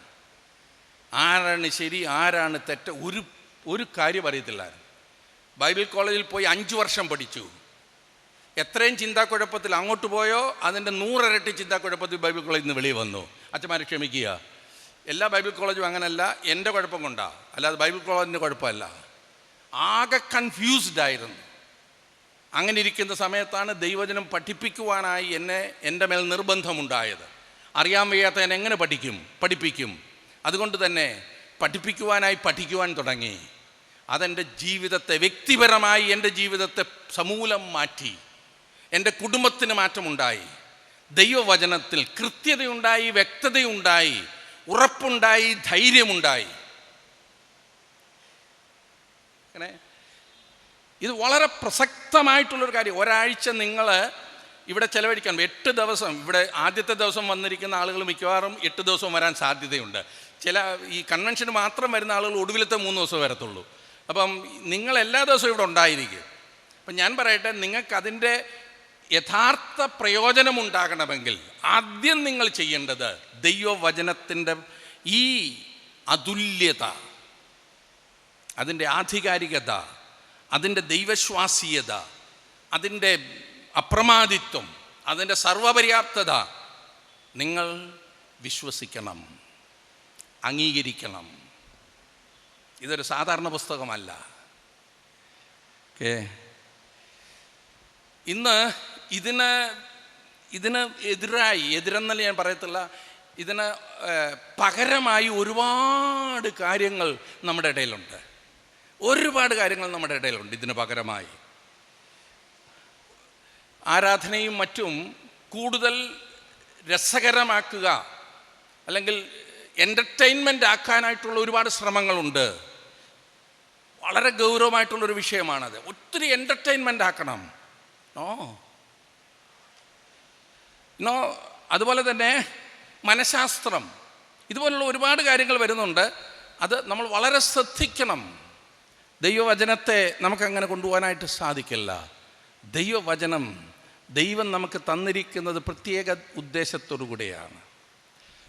എന്നാൽ ഈ വചനം വളരെയേറെ സഭയ്ക്കുള്ളിൽ തന്നെ ആക്രമണം നേരിട്ടുകൊണ്ടിരിക്കുകയാണ്. അതാണ് ഇന്ന് രാത്രി ഞാൻ ഒടുവിലായി പറയുവാൻ ആഗ്രഹിക്കുന്നത്. ഈ ബൈബിൾ ആക്രമിക്കപ്പെട്ടുകൊണ്ടിരിക്കുകയാണ് സഭയ്ക്കുള്ളിൽ. എങ്ങനെ? ഒന്നാമത് ആദ്യമുണ്ടായ ആക്രമണം ബൈബിളിനേക്കാൾ അധികാരം സഭയ്ക്കാകുന്നു എന്ന പഠിപ്പീര് വന്നു. റോമൻ സഭയാണ് ഈ പഠിപ്പീര് കൊണ്ടുവന്നത്. അങ്ങനെ വരുമ്പോൾ നേതാക്കൾക്ക് അവർക്ക് തോന്നിയതുപോലെ കാര്യങ്ങൾ ചെയ്യാൻ സാധിക്കുമല്ലോ. അവർ പറഞ്ഞു, മതാനുഷ്ഠാനങ്ങളും ആചാരങ്ങളും മതി, സഭയാണ് വചനം അല്ലെങ്കിൽ ബൈബിൾ കൊണ്ടുവന്നത്. ആയതിനാൽ ഇന്നും സഭാ നേതൃത്വം പറയുന്നതാണ് വചനം. ഇതൊരു വലിയ പ്രശ്നമായിട്ട് മാറി. സഭ പറയുന്നതാണ്, വചനം പറയുന്നത് രണ്ടാമത്. അതുകൊണ്ട് സഭാ നേതൃത്വം പറയുന്ന അവരുടെ കൽപ്പനകളോ ലേഖനങ്ങളോ, എനിക്കറിയില്ല എന്തൊക്കെയാണെന്ന്, അത് സഭാപിതാക്കന്മാർ പറയുന്നത് ഇന്നും അംഗീകരിക്കണം. അങ്ങനെയാണ് ദുരാചാരങ്ങളും മുഴുവൻ സഭയ്ക്കുള്ളിൽ കടന്നുകൂടിയത്. ദൈവവചനത്തിന് പ്രാമുഖ്യമില്ലാത്ത സ്ഥിതിവിശേഷമുണ്ടായി. സഭ ഓർക്കണം, ദൈവവചനത്തിനനുസരിച്ച് സഭ പോകുന്നുവെങ്കിൽ അംഗീകരിക്കുക. ദൈവവചനത്തിന് വിരുദ്ധമായി പോയാൽ അത് തെറ്റാണെന്ന് പറയുക. ഈ കഴിഞ്ഞ വർഷം ഞാൻ ആഫ്രിക്കയിൽ ഒരു രാജ്യത്ത് പല പ്രാവശ്യം പോയി. ആ രാജ്യത്തെ പകുതി ജനങ്ങൾ, 50% ജനങ്ങൾ ഒരു സഭാവിഭാഗത്തിലുള്ളവരാണ്. പറഞ്ഞാൽ നിങ്ങൾക്ക് മനസ്സിലാവും. ഓർത്തഡോക്സ്, നമ്മുടെ ഓർത്തഡോക്സ്, കേരളത്തിലെ ഓർത്തഡോക്സുകാരല്ല, അത് എനിക്ക് തോന്നുന്നു കോപ്റ്റിക്കാണെന്ന് തോന്നുന്നു. ഓർത്തഡോക്സ് സഭകൾ ഒരുപാടുണ്ട്. ഓർത്തഡോക്സ് സഭകൾ ഗ്രീക്ക് ഓർത്തഡോക്സ് ഉണ്ട്, റഷ്യൻ ഓർത്തഡോക്സ് ഉണ്ട്, പിന്നെ കോപ്റ്റിക് ഓർത്തഡോക്സ് ഉണ്ട്, സിറിയൻ ഓർത്തഡോക്സിൻ്റെ ഭാഗമാണ് കേരളത്തിലെ സഭ. ഏതായാലും ഈ 6 കോടി വരുന്ന ഈ ഓർത്തഡോക്സ് ജനങ്ങൾ, 6 കോടിയുണ്ട്. 6 കോടി. കേരളത്തിൻ്റെ മൊത്തം പോപ്പുലേഷൻ എന്ന് പറയുന്നത് 3 കോടി ഇല്ലേ? 6 കോടി വരുന്ന ഈ പോപ്പുലേഷന് 1,20,000 പ്രീസ്റ്റ് ഉണ്ട്. പുരോഹിതന്മാർ നമ്മൾ പറയുന്നത് 1,20,000 പ്രീസ്റ്റ് ഉണ്ട്. ആധികാരികമായ സോഴ്സിൽ നിന്നും എന്നോട് അവർ പറഞ്ഞത്, അവരുടെ അകത്തു നിന്നുള്ളവർ തന്നെ പറഞ്ഞതാ, ഈ 1,20,000 പ്രീസ്റ്റിൽ 95% ബൈബിൾ എന്ന് പറയുന്ന ഒരു സാധനം ഒരിക്കലും കണ്ടിട്ടില്ല. എന്നാ കാരണം എന്നറിയാമോ? സഭ ഒരു പുസ്തകം അടിച്ചു കൊടുത്തിട്ടുണ്ട്, അത് ചൊല്ലിക്കോണം, വീട്ടിൽ പൊക്കോണം. ഈ പുസ്തകത്തിലെ മാത്രം മതി. അതെന്താ അടിച്ചിരിക്കുന്നത്, വായിക്കുന്നവന് പോലും അറിയത്തില്ല. ആ ഭയാനകമായ സ്ഥിതിവിശേഷം, സഭയുടെ അധികാരം കയറി വന്നു. വചനത്തെക്കാൾ വലുത് സഭ എന്നുള്ളത് വന്നു. കുറേ കാലം കഴിഞ്ഞിട്ട് 17-18 നൂറ്റാണ്ടുകളായപ്പോൾ ഈ സഭയുടെ നേതൃത്വത്തെ അറ്റാക്ക് ചെയ്തതാണ് ഈ പ്രൊട്ടസ്റ്റൻ്റ് നവീകരണം ഉണ്ടായത്, മാർട്ടിൻ ലൂതറിൻ്റെ നേതൃത്വത്തിലുണ്ടായത്. ആ നവീകരണ സമയത്ത് നിങ്ങൾ കേട്ടിട്ടുണ്ടാകാം. അത് ഈ പറഞ്ഞതായിട്ടുള്ള കാര്യങ്ങളിൽ നിന്നൊക്കെ വെളിയിൽ വന്നു. പ്രൊട്ടസ്റ്റൻ്റ് സഭ വന്നു. എന്നാൽ പ്രൊട്ടസ്റ്റൻ്റ് സഭ 17-18 നൂറ്റാണ്ടുകളിൽ അഭിമുഖീകരിച്ച ഏറ്റവും വലിയ പ്രശ്നങ്ങളിലൊന്നാണ് യുക്തിപൂർവമായ അധികാരം. ഒന്ന് സഭയുടെ അധികാരം, മറ്റേ യുക്തിപൂർവമായ അധികാരം. എന്താണ് യുക്തിപൂർവമായ അധികാരം? എൻ്റെ തലയ്ക്കുള്ളിൽ ഒതുങ്ങുന്നത് അംഗീകരിക്കുക, അതിന് വെളിയിലുള്ളതൊക്കെ കളഞ്ഞേക്കുക. ആത്മീയം അലൗകികം എന്നുള്ളതിന് പകരം യുക്തി എന്നത് കൊണ്ടുവന്നു. എങ്കിൽ മാത്രമേ കാലോചിതമായി ബൈബിൾ നമുക്ക് ആളുകൾക്ക് പറഞ്ഞു കൊടുക്കാൻ സാധിക്കൂ എന്ന ലിബറൽ ചിന്താഗതി, നവീകരണം എന്ന് അവരതിനെ വിളിക്കുന്നത്, അതിനകത്ത് യാതൊരു നവീകരണവും ഇല്ലാത്തതാണ്. ദൈവവചനത്തെ അവഗണിക്കുന്ന, ഇതിനകത്തെ വചനത്തിൻ്റെ ആധികാരികതയും വിശ്വസനീയതയും അവഗണിക്കുന്ന ഒരു സമൂഹമുണ്ടായി. ജർമ്മനിയിൽ നിന്നാണ് ഇത് ആരംഭിച്ചത്. യേശു ചരിത്ര പുരുഷനാണെന്നോ മോശയിക ഗ്രന്ഥകർത്തൃത്വമോ ഇതുപോലെയുള്ള പഴയ നിയമത്തിലെ പല പുസ്തകങ്ങളോ അവർ അംഗീകരിക്കുന്നില്ല. അതിനെല്ലാം അവരുടേതായിട്ടുള്ള വിശദീകരണങ്ങളുണ്ട്. അത്ഭുതങ്ങളെല്ലാം അവർ ചോദ്യം ചെയ്യും. ഒരത്ഭുതത്തിനും അത് ഒരു സൂപ്പർ നാച്ചുറൽ കാര്യമായിട്ട് അവർ അംഗീകരിക്കില്ല. മറിച്ച് അവരുടേതായിട്ടുള്ള വിശദീകരണം യേശു ചെയ്ത എല്ലാ അത്ഭുതങ്ങൾക്കും അവരുടേതായിട്ടുള്ള വിശദീകരണം അവർ കൊണ്ടുവരും. എന്നിട്ട് ജനങ്ങളെ പഠിപ്പിക്കും. അങ്ങനെ അത്ഭുതം എന്ന് പറയുന്നൊന്നും ഇല്ല എന്ന് പഠിപ്പിക്കും. യേശു അത്ഭുതമൊന്നും ചെയ്തില്ല എന്ന് പഠിപ്പിക്കും. ഒരു ഉദാഹരണത്തിന് 5 അപ്പം കൊണ്ട് 5000 പേര്, നിങ്ങൾ കേട്ടിട്ടുണ്ടായിരിക്കാം, 5 അപ്പം കൊണ്ട് 5000 പേരെ പോഷിപ്പിച്ചു എന്ന ആ സംഭവത്തിന് കൊടുക്കുന്ന വിശദീകരണം ഞാൻ പറയാം. ഇതുപോലെ എല്ലാ അത്ഭുതങ്ങൾക്കും, ബൈബിളിൽ എഴുതിയിരിക്കുന്ന അത്ഭുതങ്ങൾക്കും അവർക്ക് അവരുടേതായുള്ള വിശദീകരണമുണ്ട്. 5 അപ്പം കൊണ്ട് 5000 പേരെ പോഷിപ്പിച്ചു എന്ന് പറയുന്നതിൻ്റെ അവർ കൊടുക്കുന്ന വിശദീകരണം, യേശു ഈ 5 അപ്പം കൊണ്ട് 5000 പേരെ പെരുപ്പിച്ചിട്ട് അല്ലെങ്കിൽ അത് പൊലിപ്പിച്ചിട്ട് കൊടുത്തതല്ല. പിന്നെയോ ഇത്രയും ആൾ കൂടിയിരുന്നപ്പം അവർ പരസ്യമായി ചോദിച്ചു ആരുടെ കയ്യിലെങ്കിലും അപ്പം ഉണ്ടോയെന്ന്. എല്ലാവരും കൊണ്ടുവന്നിട്ടുണ്ടായിരുന്നു, പക്ഷേ കൊടുക്കാൻ ആർക്കും മനസ്സില്ലായിരുന്നു. അങ്ങനെ ഇരിക്കുമ്പം ഈ കൊച്ചു ബാലൻ അവൻ എഴുന്നേറ്റ് പറഞ്ഞു, എൻ്റെ 5 അപ്പവും 2 മീനുമുണ്ട്, ഇനി കൊണ്ടുവരാൻ പറഞ്ഞു. അവനത് കൊണ്ടുവന്ന് മുൻപിലിട്ടപ്പം ബാക്കി കൊണ്ടുവന്നിരുന്നവരെല്ലാം നാണം കെട്ടുപോയി. അവർ കൊണ്ടുവന്ന എല്ലാം കൂടെ കൊണ്ട് കൂട്ടിയിട്ടു, അവർ കഴിച്ചതാണ്, അല്ല യേശു അവിടെ ഒന്നും ചെയ്തില്ല എന്ന്. ഇതാ പഠിപ്പീര്. ഇതുപോലെ എല്ലാ അത്ഭുതങ്ങൾക്കും വിശദീകരണമുണ്ട്. സത്യമെന്നാൽ ഇവർ പറയുന്നത് നിങ്ങൾ ചിന്തിക്കുന്നതും നിങ്ങൾക്ക് തോന്നുന്നതും നിങ്ങൾക്ക് സംഭവിക്കുന്നതുമാണ്. അതിനപ്പുറത്തേക്ക് ബൈബിളിനെ കുറിച്ച് ചിന്തിക്കേണ്ട കാര്യമില്ല എന്ന്. ഒരു വലിയ സബ്ജക്റ്റാണ്, അതിലേക്ക് ഞാൻ പ്രവേശിക്കുന്നില്ല. 19-ാം നൂറ്റാണ്ടിൽ, 17-18 നൂറ്റാണ്ടിൽ ഇത് സംഭവിച്ചത്. 19-ാം നൂറ്റാണ്ടിൽ വന്നപ്പോൾ കൾട്ടുകൾ, നിങ്ങൾ കേട്ടിട്ടുണ്ട്, യഹോവ സാക്ഷികളെന്നോ മോർമണിസം എന്നോ ഒരുപാട് കൾട്ടുകൾ രൂപം കൊണ്ടു. എങ്ങനെയാണെന്നറിയാമോ? ദൈവവചനത്തെ അവഗണിച്ചതിൻ്റെ ഫലമാണ്. 20-ാം നൂറ്റാണ്ടിൽ വന്നപ്പോൾ അതിനേക്കാളിൽ ഭയാനകമായിട്ടുള്ളൊരു സ്ഥിതിവിശേഷം ഉണ്ടായി. 20-ാം നൂറ്റാണ്ടിൽ ഇംഗ്ലീഷിൽ പറയും എക്സ്പീരിയൻഷ്യലിസം എന്ന് പറയും, അനുഭവങ്ങൾ. ബൈബിൾ എന്തു പറയുന്നു എന്നല്ല, ദൈവം എന്നോട് എന്ത് പറയുന്നു എന്ന് എനിക്ക് തോന്നുന്നതാണ് പ്രധാനപ്പെട്ടത്. അതിനെയാണ് എക്സ്പീരിയൻഷ്യലിസം എന്ന് പറയുന്നത്. ബൈബിൾ എന്ത് പറയുന്നു എന്നുള്ളതല്ല. എൻ്റെ അനുഭവം, ഞാൻ ചില വീട്ടിൽ ചെന്ന് പ്രാർത്ഥിക്കുമ്പോൾ എന്നോട് ചോദിക്കും വല്ലതും കണ്ടോ? ഞാൻ പറഞ്ഞു കണ്ണടച്ചിരിക്കുമ്പോൾ സാധാരണ ഞാൻ ഒന്നും കാണാറില്ല. അല്ല വല്ലതും ഇവിടെ ഇരിപ്പുണ്ടോ? ഞാൻ പറഞ്ഞു അത് ഞാൻ എങ്ങനെ അറിയുന്നത്? നിങ്ങൾക്ക് അറിയാവുന്നതുകൊണ്ട് അവിടെ ഇരിപ്പുണ്ട്, അല്ല ഒന്നും ഇരിപ്പില്ല. ഇതൊരു മഹാശല്യമായി മാറിയിരിക്കുക.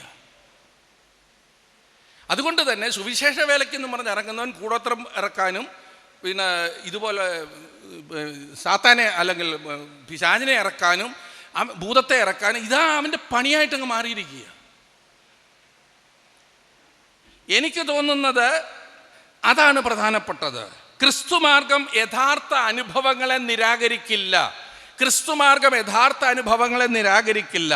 എന്നാൽ എപ്പോഴും അനുഭവങ്ങൾ ദൈവവചനത്തിൻ്റെ വെളിച്ചത്തിൽ ഉറപ്പാക്കേണ്ടതുണ്ട്. ദൈവവചനമാണ് അളവ് പോലെ. ദൈവവചനത്തിൻ്റെ വെളിച്ചത്തിൽ ഉറപ്പാക്കണം. ഈ പറയുന്ന ആളുകൾ ഒരുപാട് ഇമോഷണലിസം മനസ്സിലായില്ല, ഒരുപാട് ഇമോഷണൽ ആയിക്കഴിഞ്ഞാൽ അത് ആത്മീയതയാണെന്ന് ചിന്തിക്കുന്ന തെറ്റായ പ്രവണത, വൈകാരിക വിസ്ഫോടനം, ഇതങ്ങ് പരന്നുകൊണ്ടിരിക്കുകയാണ്. ഇവർ പ്രത്യക്ഷത്തിൽ, ഈ പറയുന്ന ആളുകൾ പ്രത്യക്ഷത്തിൽ ഇത് കരസ്മാറ്റിക് മൂവ്മെൻറ്റിൽ സ്റ്റാർട്ട് ചെയ്തതാണ്. 1901 ഇതിൻ്റെ ആരംഭം കുറിക്കുന്നത്. അവരുടെ ചരിത്രത്തിൽ എഴുതിയിരിക്കുന്നതാണ് 1901. ഇന്ന് സഭയിൽ ഉണ്ടായിരിക്കുന്ന ഏറ്റവും വലിയ ശാപങ്ങളിൽ ഒന്നാണിത്. ദൈവവചനം പഠിപ്പിക്കുന്ന പല സഭാവിഭാഗങ്ങൾക്കും അത് മനസ്സിലാകുന്നില്ല.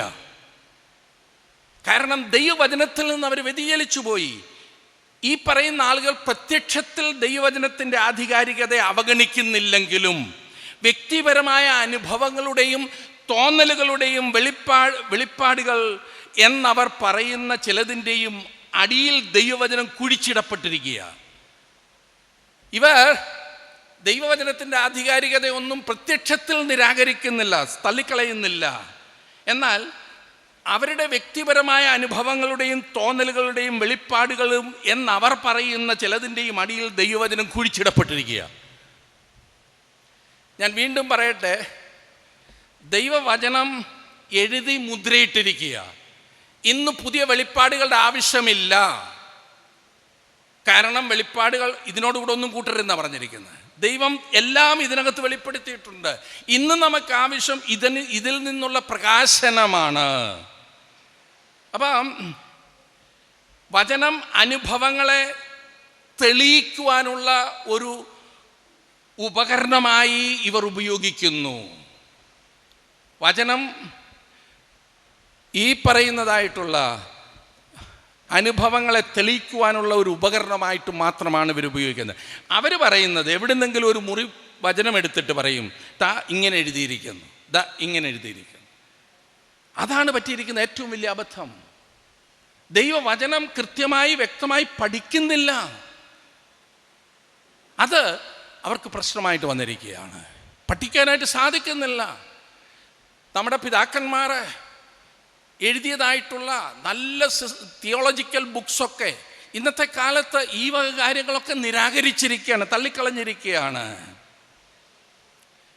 അനുഭവം ഇടയ്ക്കിടയ്ക്ക് നമ്മുടെ നാട്ടിലുണ്ടായിരുന്നല്ലോ. ഈ 1970-80 കാലയളവിലാണ് ഇത് കൂടുതൽ നമ്മൾ കാണുന്നത്. ഇടയ്ക്കിടയ്ക്ക് സ്വർഗത്തിൽ പോയി ദൈവത്തിൻ്റെ അടുത്ത് ഇരുന്നിട്ട് കാര്യങ്ങൾ വാങ്ങിച്ചുകൊണ്ട് വരുന്ന ചില ആളുകളുണ്ട് നമ്മുടെ നാട്ടിലില്ലേ. ആരാണെന്ന് നിങ്ങൾക്കറിയാം അല്ലേ? ആൾ ഇവിടെ കൊണ്ടുവരും. കള്ളത്തരം, 100% കള്ളത്തരം. കാരണം ബൈബിളിൻ്റെ വെളിച്ചത്തിൽ ഒരിക്കലും അത് അംഗീകരിക്കാൻ സാധിക്കത്തില്ല. ഞങ്ങളുടെ നാട്ടിലൊരു മനുഷ്യനെ ഈ കഴിഞ്ഞ ദിവസം നിങ്ങളൊക്കെ കണ്ടിരിക്കാം. പള്ളിപ്പണിക്ക് പൈസ തികയാതെ വന്നു കഴിഞ്ഞപ്പം ആളുകൾ കൊടുക്കുന്നില്ല എന്ന് കണ്ടു കഴിഞ്ഞപ്പം ഒരു ദിവസം രാവിലെ ആരാധനയ്ക്ക് വന്നപ്പം പിറ്റേ ദിവസം ദൈവം സംസാരിച്ചത് റെക്കോർഡ് ചെയ്തിട്ട് കേൾപ്പിച്ചു. നിങ്ങളെല്ലാം കേട്ട് കാണുമായിരിക്കും അല്ലേ? എനിക്ക് വിചിത്രമായി തോന്നുന്ന വിഷയം എന്താണെന്ന് ചോദിച്ചു കഴിഞ്ഞാൽ, ഇത്രയും കള്ളത്തരം കാണിച്ചിട്ടും അയാളുടെ കൂടെ പോകുന്ന ആളുകൾക്ക് ഒരു കുറവുമില്ല. അപ്പം മനുഷ്യൻ ചിന്തിക്കുന്നില്ലേ? ദൈവവചനം കൃത്യമായി വ്യക്തമായി പറഞ്ഞിരിക്കുമ്പോൾ ഇതുപോലെയുള്ള ഒരു മനുഷ്യനും എക്സ്ട്രാ ഈ പറയുന്ന ഒരു കാര്യവും കൊടുത്തിട്ടില്ല. നിങ്ങൾ ഓർക്കണം, ദൈവവചനത്തിലുണ്ട് അത്. അപ്പം 1980 കാലയളവായി കഴിഞ്ഞപ്പോഴേക്കും 1990 ഈ എക്സ്പീരിയൻഷ്യലിസം വന്ന കരസ്മാറ്റിക് മൂവ്മെൻറ്റ് തികച്ചും ദൈവവചനത്തിൽ നിന്ന് വ്യതിചലിച്ചതാണ്, അംഗീകരിക്കാൻ സാധിക്കില്ല. അതിനുശേഷം വന്നതാണ് നിഗൂഢാത്മകത്വം എന്ന് പറഞ്ഞാൽ അത് അത്ഭുതങ്ങൾ പ്രവർത്തിക്കുക. 1980-കളിലാണ് ഇത് കൂടുതലും വന്നത്. അത്ഭുതങ്ങൾ പ്രവർത്തിക്കുക, അതിശയങ്ങൾ പ്രവർത്തിക്കുക. ദൈവം ഇന്നും അത്ഭുതം പ്രവർത്തിക്കുന്നു, ദൈവം ഇന്നും രോഗം സൗഖ്യമാക്കുന്നു. ഞാൻ അതുപോലെ വിശ്വസിക്കുന്നുണ്ട്. എനിക്കതിനകത്ത് ഒരു സംശയവുമില്ല. ദൈവം ഇന്നും പ്രവർത്തിക്കുന്നു. 1911 ഞാൻ എൻ്റെ ഭാര്യയുമായി ഹോസ്പിറ്റലിൽ ചെന്നപ്പോൾ അവർ പറഞ്ഞു, ഈ സ്ത്രീക്ക് ക്യാൻസറാണ്, കൂടി വന്നാൽ ഇവർ 6 മാസം ജീവിക്കും. കാരണം ആ സ്റ്റേജൊക്കെ കഴിഞ്ഞു പോയി. 6 മാസം 1911 ജൂൺ മാസത്തിൽ പറഞ്ഞതാണ്. ഇന്ന് 2025 ദൈവകൃപയാൽ ഇന്നും ആ സ്ത്രീ എൻ്റെ ഭാര്യയായി എൻ്റെ കൂടെ താമസിക്കുന്നുണ്ട്. ഓക്കെ, ക്യാൻസറിൻ്റേതായിട്ടുള്ള കഴിഞ്ഞ 10 വർഷമായിട്ട് അവർ പറയുന്നുണ്ട് ക്യാൻസർ ആളിനില്ലെന്ന്. കഴിഞ്ഞ 10 വർഷമായിട്ട് പറയും. അപ്പോൾ ദൈവം രോഗം സൗഖ്യമാക്കുന്നു എന്ന് തന്നെ ഞാൻ വിശ്വസിക്കുന്നത്. പക്ഷേ എൻ്റെ ജീവിതത്തിൽ ദൈവം പ്രവർത്തിക്കുന്നത് കൊണ്ട് അതേപോലെ നിങ്ങളുടെ ജീവിതത്തിൽ പ്രവർത്തിക്കണമെന്നില്ല. ആദിമ നൂറ്റാണ്ടിൽ ദൈവം പ്രവർത്തിച്ച വിധമല്ല ദൈവം ഇന്ന് പ്രവർത്തിക്കുന്നത്. വ്യത്യസ്തമായിട്ടാണ് ദൈവം പ്രവർത്തിക്കുന്നത്. അതുകൊണ്ട് ഇതിൻ്റെ ഹോൾസെയിൽ ഡീലേഴ്സായിട്ട്, ഈ രോഗസൗഖ്യത്തിൻ്റെയും അത്ഭുതങ്ങളുടെയും ഹോൾസെയിൽ ഡീലേഴ്സായിട്ട് വരുന്നവരെ സൂക്ഷിക്കുക. ഒരു മനുഷ്യൻ പ്രസംഗിക്കാൻ എഴുന്നേറ്റ് നിന്നപ്പോൾ ഇപ്രകാരം പറഞ്ഞു, വിചിത്രമായി തോന്നി. അദ്ദേഹം പറഞ്ഞു, ദൈവവചനത്തിൻ്റെ കാലം കഴിഞ്ഞു. ഒരു വലിയ ക്രൗഡിൽ അദ്ദേഹം പറഞ്ഞു, ദൈവവചനത്തിൻ്റെ കാലം കഴിഞ്ഞു, ഇപ്പോൾ അത്ഭുതങ്ങളുടെയും അടയാളങ്ങളുടെയും കാലമാകുന്നു. അത് കേട്ടുകൊണ്ടിരുന്ന ഒരു പാസ്റ്റർ എന്നോട് പറഞ്ഞു, അദ്ദേഹം പറഞ്ഞു, ഞാൻ അന്നേരം എൻ്റെ കുടുംബത്തെ വിളിച്ചുകൊണ്ട് ഇറങ്ങിയെന്ന് പറഞ്ഞു. എന്ന് ദൈവവചനത്തിൻ്റെ കാലം കഴിഞ്ഞു എന്ന് പറയുന്നു, അങ്ങനെയുള്ളവർ 100% തെറ്റാണ് പറയുന്നത്. അത് വിശദമായി പഠിപ്പിക്കേണ്ടതായതുകൊണ്ട് ഞാൻ ആ വിഭാഗത്തേക്ക് കടക്കുന്നില്ല. അപ്പം നിഗൂഢാത്മകത്വം അല്ലെങ്കിൽ ഈ പറയുന്ന അത്ഭുതങ്ങളും അടയാളങ്ങളുമാകുന്നു ഇന്ന് പ്രധാനപ്പെട്ടത് എന്ന് പഠിപ്പിക്കുന്നത് 1980 തൊട്ട് കയറിയതാണ്. പിന്നീട് ഏറ്റവും ഒടുവിലായി വന്നിരിക്കുന്നത്, അതുകൊണ്ട് തന്നെ ജീവിതവും ആത്മീയതയും എല്ലാം അസാധാരണ അനുഭവങ്ങളുടെ വെളിച്ചത്തിലാണ് അവർക്ക്. 1900 ഈ അടുത്ത കാലത്തുണ്ടായത്. അതുകൊണ്ട് തന്നെ ഉപഭോക്തൃ കേന്ദ്രീകൃത കൂട്ടങ്ങൾ, ഉപഭോക്തൃ കേന്ദ്രീകൃത കൺസ്യൂമർ ഫോക്കസ്ഡ് ആയിട്ടുള്ള കൂട്ടങ്ങൾ ഇന്ന് ദൈവവചനത്തിൻ്റെ ആധികാരികതയേക്കാൾ മനുഷ്യൻ്റെ ആവശ്യങ്ങൾക്കും വിപണന തന്ത്രങ്ങൾക്കുമായി അധികാരം. എങ്ങനെ ആളുകളെ പിടിച്ച് കൂടെ നിർത്താമെന്നതായി ചിന്ത. ദൈവവചനം പഠിപ്പിക്കില്ല. അതിനു വേണ്ടിയിട്ട് എങ്ങനെ ചെയ്യാൻ സാധിക്കും? അതുകൊണ്ട് ഒരുപാട് ആൾ കൂടുന്നതിനാൽ നല്ലതാകുന്നു എന്ന് തോന്നാം. ചില ആളുകൾ പറയുന്നത് ഞാൻ കേട്ടിട്ടുണ്ട്, ഉയ്യോ എന്തോ വേല ചെയ്ത് എന്താളുകൾ കൂടുന്നുണ്ട്. ഇത് തന്നെയാണ് വിശുദ്ധ പൗലോസ് റോമാലേഖനം 10-ാം അധ്യായം 2-ാം വാക്യത്തിൽ പറയുന്നത്. അവർക്ക്, യഹൂദന്മാരെ കുറിച്ച് പറയുന്നത്, അവർക്ക് എരിവ് ഒത്തിരിയുണ്ട്, അവർക്ക് ആവേശം ഒത്തിരിയുണ്ട്. പക്ഷേ ദൈവവുമായി ബന്ധപ്പെട്ട ആവേശമല്ല, എരിവ്. ഒരുപാട് ആവേശം കാണിക്കുന്നവരെ സൂക്ഷിച്ചോണം. കാരണം എന്താണെന്നറിയാമോ? ഈ ഞാൻ വായിച്ചിട്ടുള്ളതിൽ ഏറ്റവും കൂടുതൽ ആവേശം കാണിക്കുന്ന ഒരു വ്യക്തിയായിരുന്നു അഡോൾഫ് ഹിറ്റ്ലർ. ഹിറ്റ്ലറെ കുറിച്ച് കേട്ടിട്ടുണ്ടല്ലോ. അഡോൾഫ് ഹിറ്റ്ലർ എവിടെ പ്രസംഗിക്കാൻ കയറി നിന്നാലും പറയുന്ന ഒരു വാചകം ഉണ്ടായിരുന്നു, ഗോഡ് ടോൾഡ് മീ. അങ്ങനെ പറയുന്നത്, ജർമ്മൻകാരോട് പറയുന്നത്, ദൈവം എന്നോട് പറഞ്ഞു. അഡോൾഫ് ഹിറ്റ്ലർ പറയുന്ന എത്ര ലക്ഷം യഹൂദന്മാരെ കൊന്നൊടുക്കിയെന്നറിയാം. അദ്ദേഹത്തിന് കൂടെ ഉള്ളൊരു പട്ടാളക്കാരൻ ഒരു ബാഗും ചുമ്മിക്കൊണ്ട് പോകും. ആ ബാഗിനകത്ത് മുഴുവൻ കണ്ണാടികളാണ്, ഈ വായിക്കുന്ന കണ്ണാടി. ഈ അഡോൾഫ് ഹിറ്റ്ലർ പ്രസംഗിക്കാൻ കയറി ആവേശം മൂത്തിട്ട് കണ്ണാടി അടിച്ചു പൊട്ടിക്കും. ഒരു പ്രസംഗം കഴിയുമ്പോഴത്തേക്ക് 3 കണ്ണാടി 4 കണ്ണാടി പൊട്ടിക്കും. അതുകൊണ്ട് ഈ വേറെ വേറെ കണ്ണാടി കൊടുക്കാനായിട്ടായി കൊണ്ടുവരുന്നത്. അതുകൊണ്ട് ഈ ആവേശം ഒത്തിരി കാണിക്കുന്ന ആളുകളെ സൂക്ഷിച്ചോണം. കാരണം എന്താണെന്ന് ചോദിച്ചു കഴിഞ്ഞാൽ അത് വാസ്തവത്തിൽ പൗലോസ് പറയുകയാണ്, യഹൂദന്മാർക്ക് ഒരുപാട് എരിവുണ്ട്, അത് പക്ഷേ ദൈവത്തിൽ നിന്നാകണമെന്നില്ല. ദൈവവചനത്തിൻ്റെ ആധികാരികതയോ അഖണ്ഡതയോ അപ്രമാദിത്വമോ ആ ദൈവനിശ്വാസ്യതയോ അവഗണിക്കുകയോ നിസാരവൽക്കരിക്കുകയോ ചെയ്യുന്ന വ്യക്തികളും കുടുംബങ്ങളും സഭകളും ആപത്തിലാണ്. അവർക്ക് ശിക്ഷ ഉറപ്പാണ്. കാരണം ദൈവം അങ്ങനെയുള്ളവരെ ശിക്ഷിച്ചു. ഞാൻ വീണ്ടും പറയട്ടെ, ദൈവവചനത്തിൻ്റെ ആധികാരികതയോ അഖണ്ഡതയോ അപ്രമാദിത്വമോ ദൈവനിശ്വാസ്യതയോ അവഗണിക്കുകയോ നിസാരവൽക്കരിക്കുകയോ ചെയ്യുന്ന വ്യക്തികളും കുടുംബങ്ങളും സഭകളും അത്യാപത്തിലാണ്. നമ്മളൊക്കെ ഇന്ന് അനുഭവിക്കുന്ന സന്തോഷങ്ങളും അനുഗ്രഹങ്ങളും ഒരു പ്രധാന കാരണം നമ്മുടെയൊക്കെ വീടുകളിൽ അപ്പച്ചന്മാരും അമ്മച്ചിമാർക്കും ദൈവവചനം പ്രധാനപ്പെട്ടതായിരുന്നു. കുടുംബ പ്രാർത്ഥന ഉണ്ടായിരുന്നു, വചനം വായിക്കുമായിരുന്നു, പള്ളിയിൽ പോയി വചനം കേൾക്കുമായിരുന്നു, എല്ലാം നമുക്കുണ്ടായിരുന്നു. എന്നാൽ കാലം മാറിയതോടുകൂടി സമയം മാറിയതുകൊണ്ട് ഇതിന് സാധിക്കുന്നില്ല. ആപത്ത്. ഒരു ചരിത്രം മാത്രം പറഞ്ഞിട്ട് നിർത്തട്ടെ. എഴുതിയിരിക്കുന്നത് ഏലിയാവ് 1 രാജാക്കന്മാരുടെ പുസ്തകം 18-ാം അധ്യായത്തിലാണ്. 1 രാജാക്കന്മാരുടെ പുസ്തകം 18-ാം അധ്യായത്തിൽ നാം വായിക്കുന്നത് ഏലിയാവ് കർമ്മേലിൻ്റെ മലമുകളിൽ നിന്നുകൊണ്ട് യഹോവ ജീവനുള്ള ദൈവമാകുന്നു സ്ഥാപിക്കാനായിട്ടുള്ള ഒരു യാഗമർപ്പിക്കുകയാണ്. ആ യാഗമർപ്പിക്കുമ്പോൾ അവിടെ തെളിഞ്ഞു യഹോവ ദൈവമാകുന്നു. എന്നാൽ 450 പേര് പറയുന്ന യഹൂദന്മാരാ. ഈ 450 യഹോവയെ അറിഞ്ഞ ആളുകൾ അവർ ബാലിൻ്റെ പ്രവാചകന്മാരായി ഇസബേൽ കൊടുക്കുന്നതായിട്ടുള്ള അപ്പനുറുക്കുകളും തിന്നുകൊണ്ട് ജീവിക്കുന്നവരാണ്. അപ്പോൾ ഈ 450 പേര് ഏലിയാവിന് എതിരായിട്ട് നിന്നു. ഏലിയാവ് തനിയെ നിന്നു. ദൈവവചനവുമായി നിന്ന ഏലിയാവിൻ്റെ പ്രാർത്ഥന ദൈവം കേട്ടു, അത്ഭുതം പ്രവർത്തിച്ചു. എന്നാൽ അത് പോരായിരുന്നോ? ഇല്ല. ദൈവം പറഞ്ഞു എല്ലാത്തിനെയും തീർത്തേക്കാൻ പറഞ്ഞു. അത് പഴയ നിയമ യുഗം. ഓക്കെ, ഇന്നത് തീർക്കാൻ സാധിക്കില്ല. തനിയെ തീർന്നുകൊണ്ടിരിക്കുന്നത് നാം കാണുന്നത്. സൂക്ഷിക്കണം. അതുകൊണ്ട് എനിക്ക് പറഞ്ഞ് അവസാനിപ്പിക്കാനുള്ളത് നാം വായിച്ച 19-ാം സങ്കീർത്തനത്തിൻ്റെ 14-ാം വാക്യം. ഈ ഒരാഴ്ച മുഴുവൻ നാം കേൾക്കാൻ പോകുന്ന ദൈവവചനം ഗൗരവത്തോടെ എടുത്താട്ടെ പ്രിയമുള്ളവരെ. കഴിവുള്ളിടത്തോളം ബൈബിളുമായി കടന്നു വന്നാട്ടെ. കൺവെൻഷനിൽ ബൈബിളിലെ വാക്യങ്ങൾ വായിക്കുമ്പോൾ അത് കുറിച്ചെടുത്താട്ടെ, വായിച്ചാട്ടെ. ബൈബിളിനോടൊരു അതിപരിചയം പാടില്ല. ബൈബിള് ദൈവത്തിൻ്റെ വചനമാണ്, നമ്മുടെ നന്മയ്ക്കായി തന്നതാണ്.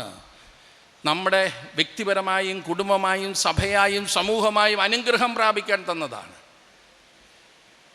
ബൈബിളിൻ്റെ അല്ലെങ്കിൽ വചനത്തിൻ്റെ സർവപര്യാപ്തതയെക്കുറിച്ച് പറഞ്ഞിട്ട് ദാവീദ് സങ്കീർത്തനം അവസാനിപ്പിക്കുമ്പോൾ ഇപ്രകാരം പാടി: എൻ്റെ പാറയും എൻ്റെ വീണ്ടെടുപ്പുകാരനുമായ യഹോവേ, എൻ്റെ വായിലെ വാക്കുകളും എൻ്റെ ഹൃദയത്തിലെ ധ്യാനവും നിനക്ക് പ്രസാദകരമായിരിക്കുമാറാകട്ടെ.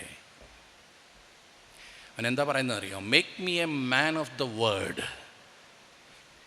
എന്നെ നീ വചനത്തിൻ്റെ ഒരു മനുഷ്യനാക്കണേ. എന്നെ നീ വചനത്തിൻ്റെ ഒരു പുരുഷനാക്കണേ. എന്നെ നീ വചനത്തിൻ്റെ ഒരു സ്ത്രീയാക്കണേ. എൻ്റെ വായിൽ നിന്ന് വരുന്ന വാക്കുകൾ വചനത്തിന് ചേരുന്നതായിരിക്കട്ടെ. എൻ്റെ ഹൃദയത്തിലെ ധ്യാനം വചനത്തിന് ചേരുന്നതാകട്ടെ. എൻ്റെ തലയിൽ ഉരുത്തിരിയുന്ന ചിന്തകൾ വചനത്തിന് ചേരുന്നതാകട്ടെ. Make me a man of the word of God. കർത്താവിൻ്റെ ഉയർത്തെഴുന്നേൽപ്പിനെ നാം കൊണ്ടാടുന്ന ഈ സുദിനത്തിൽ അത് ഒരു ആഘോഷമായി തീരാതെ അതൊരനുഭവമായി തീരുവാൻ നമുക്ക് സാധിക്കണം. തലകൾ വണക്കാം. ഒരു നിമിഷം പ്രാർത്ഥനയ്ക്കായി ഹൃദയങ്ങളെ ഏകാഗ്രമാക്കാം. നമ്മുടെ പ്രാർത്ഥന 19-ാം സങ്കീർത്തനത്തിൻ്റെ 14-ാം വാക്യമായി തീരട്ടെ. എൻ്റെ പാറയും എൻ്റെ വീണ്ടെടുപ്പുകാരനുമായ യഹോവേ, എൻ്റെ വായിലെ വാക്കുകളും എൻ്റെ ഹൃദയത്തിലെ ധ്യാനവും നിനക്ക് പ്രസാദകരമായിരിക്കുമാറാകട്ടെ. കർത്താവേ, ഞങ്ങളുടെ പിതാക്കന്മാർ കൊതിയോടെ, വളരെ ത്യാഗത്തോടെ, കർത്താവേ, വേണ്ടത്ര ഭക്ഷണം കഴിക്കാനില്ലാതിരുന്നിട്ടും ഇതുപോലെയുള്ള സംരംഭങ്ങൾക്ക് അവർ മുൻപോട്ടിറങ്ങി ചെയ്തതായിട്ടുള്ള പ്രവർത്തനം ഈ തലമുറയിലായിരിക്കുന്ന ഞങ്ങൾ അതിൻ്റെ ഭൗതികമായ അനുഗ്രഹങ്ങൾ പ്രാപിച്ചു പോയാൽ ഞങ്ങളുടെ തലമുറകൾ നാശത്തിലേക്ക് പോകും എന്ന് ഞങ്ങൾക്കറിയാം. അതുകൊണ്ട് കർത്താവേ, ഞങ്ങളുടെ പിതാക്കന്മാർ ഞങ്ങൾ കാണിച്ചു തന്ന നല്ല മാതൃക പിൻപറ്റുവാൻ, അവിടുത്തെ വചനം ഞങ്ങളുടെ ജീവിതത്തിൻ്റെ എല്ലാമായി കാണുവാൻ നീ ഞങ്ങളെ സഹായിക്കണമേ. ദൈവത്തോടുള്ള സ്നേഹവും ദൈവത്തോടുള്ള പ്രീതിയും ദൈവത്തെ പ്രസാദിപ്പിക്കുന്ന ഭാവവും ഞങ്ങൾക്കെല്ലാവർക്കും തരണമേ. ഇന്ന് വചനം കേട്ട എല്ലാവരെയും അവിടുന്ന് അനുഗ്രഹിക്കണമേ.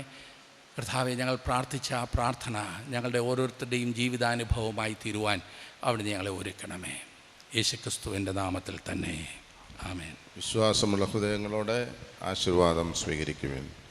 നമ്മുടെ കർത്താവായ യേശുക്രിസ്തുവിൻ്റെ കൃപയും പിതാവായ ദൈവത്തിൻ്റെ സ്നേഹവും മാറിപ്പോകാത്ത പരിശുദ്ധാത്മാവിൻ്റെ നിരന്തരമായ സംസർഗവും കൂട്ടായ്മയും വാഴ്വും പ്രിയമുള്ളവരെ നമ്മോടെല്ലാവരോടും കാലാവസാനത്തോളം കൂടെ ഇരിക്കുമാറാകട്ടെ. ആമേൻ, ആമേൻ.